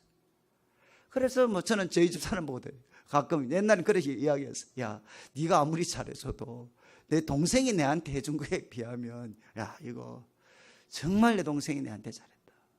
그래서 저는 그게 궁금했어요. 항상 궁금했어요. 야, 너 도대체 중학교 2학년, 3학년 그 부근에 무슨 일이 일어났길래 애가 정말 이렇게 완전히 사람이 바뀌었냐. 나에 대한 태도가 그렇게 나뿐만 아니라 제 동생들, 가족들에 대한 태도 완전히 바뀌었어요. 그래서 동생이 이제 이야기를 하더라고요. 형, 그때 내가 예수님을 만났는데 예수님을 만나고 나니까 딱 하나 자기가 깨달은 게 있다. 그게 뭔가 하면 자기가 너무 귀한 사람이라는 걸 깨달았다는 거예요. 자기가 예수님 만나서 그분의 십자가의 그 보혈을 통해 깨끗함을 받았고 부활의 능력으로 새롭게 함을 입었고 성령이 자기 속에 거하신다라는 걸 깨닫고 나니까 아, 나는 너무 귀한 사람이구나. 이거를 자기가 깨달았다. 그리고 나니까 그때부터 저희 집이 참 어려웠습니다. 그래서 동생이 공부할 때 정말 힘들었어요. 그래서 집이 어렵기도 했고 때로는 사춘기에 많은 유혹도 있었고 방황도 있었는데 근데 그때마다 자기는 그렇게 결심했다는 거예요. 나는 하나님 앞에 너무 귀한 사람이니까 나 귀하게 살아야 돼. 나 천하게 살면 안 돼. 내 속에 예수님의 피가 있고 부활의 능력이 내 속에 역사하고 있고 성령님이 내 속에 계시는데 귀하게 살아야지. 귀하게 살아야지. 그렇게 하다 보니까 어떻게 되느냐? 자기 삶이 바뀌었다. 아, 저는 그때 이제 이해가 되더라. 왜 내 동생이 그때 그렇게 바뀌었는가? 딴 게 아니라 아, 내가 바로 귀한 사람이구나. 의와 진리의 거룩함으로 지으심을 받은 내가 새 사람이구나. 내가 지금 육신의 모습은 똑같지만 나는 의와 진리의 거룩함을 받은 새 사람을 입은 사람이구나. 그래서 내가 옛 사람은 벗어버리고 이 귀중한 새 사람, 내가 새 사람답게 살아가야지. 여러분, 바로 사도 바울이 이야기하는 겁니다. 우리는 누구냐? 몸은 똑같아. 우리 육신의 몸은 새하고 때로는 이제 뭐 건강도 아름다움도 때로는 부귀영화도 사라질 수 있지만 여러분, 우리들의 그 사람은 똑같고 후패하는 것 같지만 어떻습니까? 우리는 누구냐? 우리는 의와 진리의 거룩함으로 지으심을 받은 새 사람들입니다. 부활의 예수님의 십자가의 보혈로 부활의 능력으로 그리고 성령님이 우리와 함께 하셔서 우리는 의와 진리로 지으심을 받은 새 사람들입니다. 새 사람. 바로 옛사람 버리고 이 새 사람을 입어야 된다. 이것 하려면 어떻게 해야 되느냐? 마음의 영이 새로워져야 된다는 겁니다. 여러분, 이거는 한 번이 아니라 날마다 이루어져야 되는, 날마다 반복적으로 이루어져야 되는 일이 무엇이냐? 바로 심령, 우리들의 마음의 영을 새롭게 해서 옛사람을 벗어버리고 새사람을 입는 선택을 해야 된다. 그래서 그 다음 보십시오. 25절, 버릴 게 뭡니까? 이제 우리가 벗어버려야 될 것, 거짓을 버려야 돼. 그리고 이웃과 더불어 참된 것을 말해라. 좀 제가 이야기하면 이웃들한테 좀 뻥치지 마라. 사기 좀 치지 마라. 아시겠어요? 예수 믿는 분들이 지금 너무 사기치는 일이 많아요. 사기치는 일들이. 정말 우리 교회 남자분들한테 교회 좀 다니십시오. 그러면 하나같이 고백하는 게 뭡니까? 나도 정말 교회 다니려고 했는데 교회 다닌다는 집사님, 안수 집사님한테 내가 사기당해가지고 내가 그게 한이 돼서 나는 교회는 꼴도 보기 싫다 라고 이야기하는 사람들이 얼마나 많습니까? 여러분, 거짓을 버리고 여러분, 우리는 사랑, 우리는 이웃과 더불어 진리를 말해야 됩니다. 그리고 26절, 분을 내어도 화는 내도 돼. 뭐 하면 안 됩니까? 죄를 지면 안 돼. 여러분, 분을 내어도 죄를 짓지 말고 해가 지도록 분을 품지 마라. 하루를 넘기지 마라. 이유는 마귀에게 틈을 준다 그러면, 여러분, 마귀가 우리 속에서 역사할, 그리고 우리를 통해서 가정과 교회 속에서 역사할 수 있는 틈은 언제 주어지느냐? 분을 품고 있으면 바로 마귀에게 틈을 준다는 것입니다. 그래서 우리가 삶이 평상시에는 어렵지만 이런 부흥회를 통해서 우리가 한 번씩 얻을 수 있는 기회는 이거죠. 바로 우리가 분노를 내려놓는 것입니다. 하나님 앞에 분노를 내려놓아서 마귀가 우리들의 삶에 틈타지 못하도록 하는 것. 그리고 세 번째 28절, 도둑질하는 자는 다시 도둑질하지 마라. 여러분, 정말 위로가 되지 않나요? 여러분, 에베소 교회는 사도행전에 정말 성령 충만한 교회, 놀라운 영적 부흥을 했는 교회인데 거기에 누가 있었습니까? 도둑놈들이 있었다는 거죠. 그러니까 도둑놈들이 있었으니까 도둑질하는 자는 다시 도둑질하지 말고 돌이켜 가난한 사람에게 구제할 수 있도록 뭐라고 했습니까? 자기 손으로 수고하여 선한 일을 해라. 여러분, 도둑질하지 말고 헛된 환상, 일확천금 꿈꾸지 말고, 여러분, 자기 돌이켜 가난한 사람에게 구제할 수 있도록 자기 손으로 수고하여 선한 일을 해라. 여러분, 일확천금, 특별히 우리 남자분들 좀 잘 기억하셨으면 좋겠어요. 일확천금 꿈꾸시지 마시고, 과거에 내가 떵떵거리면서 살았던 그때 생각하지 마시고, 여러분, 지금 자기 손으로 수고하여 선한 일을 하십시오. 자기 손으로 수고해서 선한 일을 하십시오. 뭐 할 수 있도록? 구제할 수 있도록. 여러분, 저는 저희 가정에도 아픔이 있었고 그랬기 때문에, 여러분, 우리 예수님 믿는 사람들이 믿음 가지고 있잖아요. 믿음을 뭔가 빙자해서 일확천금 자꾸 꿈꾸시면 안 됩니다. 여러분, 이거는 예수님 말씀하셨잖아요. 예수님 시험 당할 때 첫 번째가 뭐죠? 돌로 떡 만들어라 그랬잖아요. 기적을 통해서 네 삶의 문제를 해결해라. 떡 만들 수 있잖아요. 근데 예수님 안 하셨습니다. 뭐라고 했죠? 사람이 기록되었을 때 사람이 떡으로 사는 게 아니다. 하나님의 입에서 나오는 말씀으로 산다. 여러분, 이거는 이 말씀 때문에 제일 피곤한 애들이 초등학생들입니다. 왜 그런 줄 아시죠? No Bible, no breakfast. 그러니까 성경 안 읽으면 밥도 안 줘요. 왜? 이것 때문에. 사람이 떡으로 살 게 아니고 하나님의 입에서 나오는 말씀. 이거는 밥하고 떡을 비교한 게 아니라 밥하고 하나님 말씀을 비교하는 게 아닙니다. 이거는 만나에 대한 말씀이거든요. 만나를 봐라. 여러분, 하늘에서 먹을 게 떨어졌잖아요. 어떻게 떨어졌습니까? 사람이 떡으로 사는 게 아니라 하나님이 입으로 말씀하셨을 때 하늘에서 만나가 떨어졌어요. 여러분, 아무리 우리들의 삶이 궁핍하고 가난하고 힘들어도 하나님이 말씀하시면 우리에게 만나가 주어질 수 있습니다. 그래서 가장 밑바닥 고통스러운 그때도 변함없는 하나님의 사랑과 신실하심을 신뢰하라는 거죠. 그다음 두 번째 뭡니까? 뛰내리라 그랬잖아요. 성전 꼭대기에서 뛰내려. 한번 생각해보세요. 제가 있잖아요. 부산은 제일 높은 게 몇 층이죠? 한 60층 되는 데서 온 성도, 부산 사람 다 모아놓고 뛰내렸어요. 하나님의 사자입니다. 그래, 할렐루야, 빡 뛰내렸어요.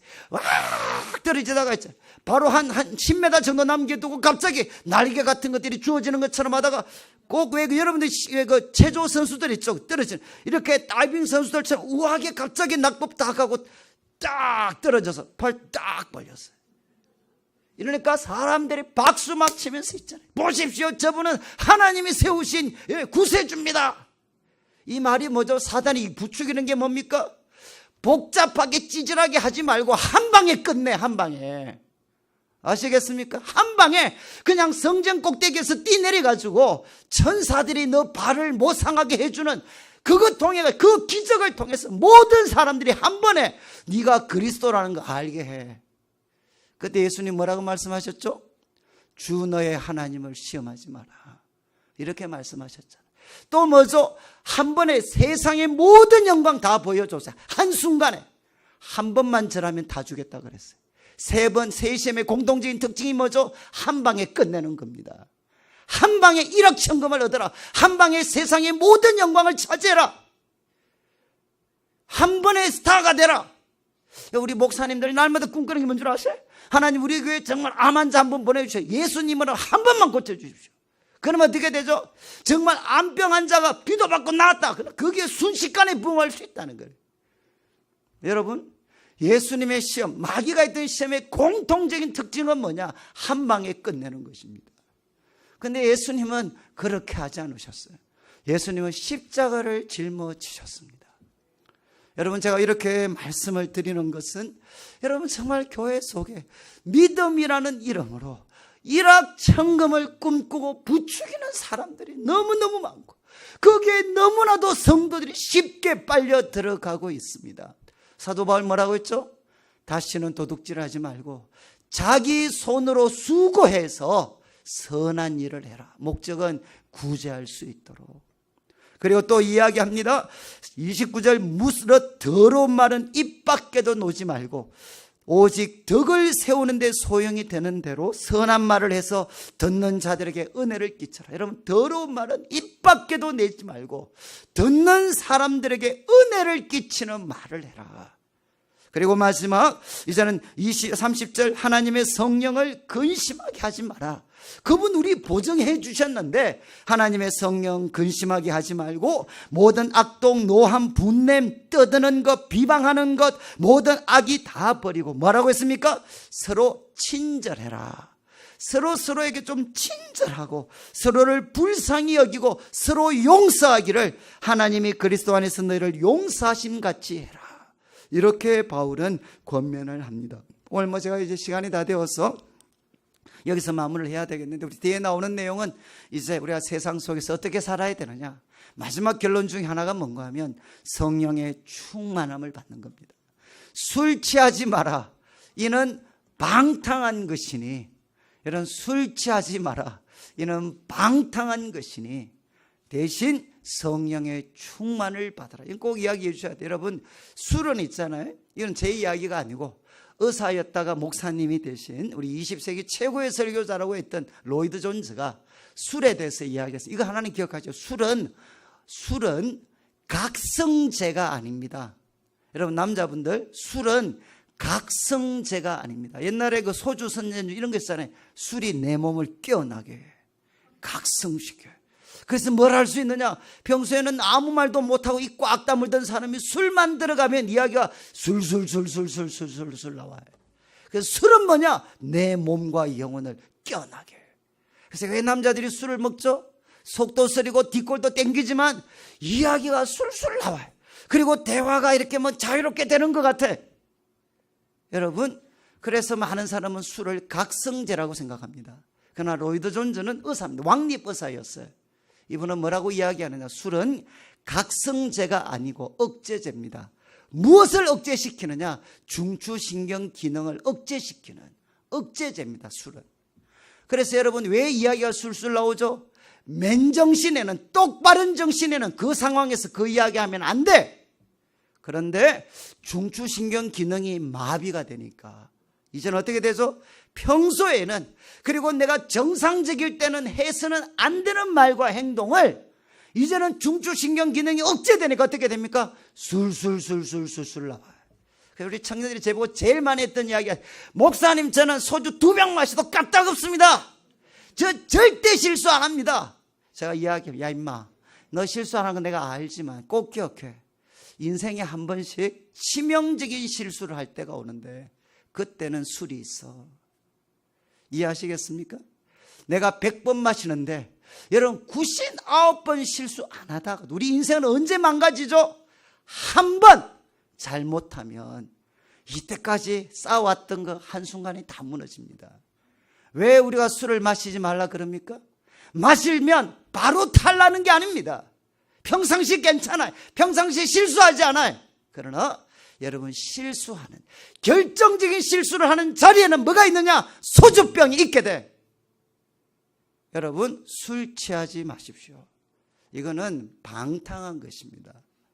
그래서 저도 대학부 애들 생기면서 애들이 막 한 번씩 그래, 목사님, 저한테 제 술 한 잔만 받아주시면 이제 목사님 말씀 잘 듣겠습니다. 충성을 맹세하겠습니다. 제가 그 말에 속아서 몇 잔 마셔봤어요. 저도. 근데 충성하기는 그냥 욕만 실컷 하고 말이죠. 근데 정말 술 한 병씩, 저도 소주 한 병씩 마셨거든요. 대학교 다닐 때는. 한 명 마셔보네. 진짜 희한하더구만. 소주 한 명 마시니까 정말 복음성가 찬송가 부르려고 노력했는데 노래 입에서 나오는 건 오동잎 한 입도 그리고 돌아와요 부산. 정말 이건 신기하다. 정말 그 많은 찬송, 그 좋아했던 찬송은 절대 입에서 안 나오고 돌아와요 부산, 그리고 오동잎 한 입도. 여러분 꼭 기억하셔야 됩니다. 술은 사람을 방탕하게 합니다. 우리는 어떻게 해야 되죠? 성령의 충만함을 받아야 돼. 그래서 성령의 충만하면 뭐가 나와요? 역시 노래가 나와요. 어떤 노래? 신령한 노래. 그리고 주님께 드리는 노래가 나와요. 아시겠습니까? 신령한 노래, 주님을 향한 노래가 나오고 그 다음 뭐 하게 되느냐? 여러분 범사에 주 예수 그리스도의 이름으로 감사를 하게 돼요. 여러분 성령이 충만하면 노래가 나오고 두 번째 감사하게 되고 그리고 서로를 경외합니다. 왜? 내 속에 계시는 예수님이 우리 성도님들 속에 계셔요. 그래서 그리스도를 경외함으로 서로 우리는 복종하게 됩니다. 남편도 아내에게 복종하고 아내도 남편에게 복종하고 부모가 자식들을 정말 귀하게 여기고 부모들도 자식들에게 복종하고 자녀들도 부모님에게 복종하고 언제 이런 일이 생기느냐? 성령이 충만하게 될 때. 그래서 여러분 때가 악하기 때문에 시간을 아껴라 이렇게 이야기했어요. 이 시간을 아낀다는 것은 뭐냐? 시간을 구원해내라. 여러분 이 때를 이렇게 5장 17절 이런 말씀이 있습니다. 뭐라고 되어 있는가 하면 5장 16절에 세월을 아끼라 때가 악하다. 세월을 아끼라. 이게 이제 기회를 사라 이렇게 지금 번역해 놓았죠. 세월을 아끼라 이 말씀은 뭐 시간을 구원해내라. 무슨 말인가 하면 여러분 하나님이 이 시간을 우리에게 주실 때 하나님의 의도와 목적이 있습니다. 지금 이 시간에 내 목적이 아니라 하나님의 의도와 목적이 이루어지는 시간으로 만들어라.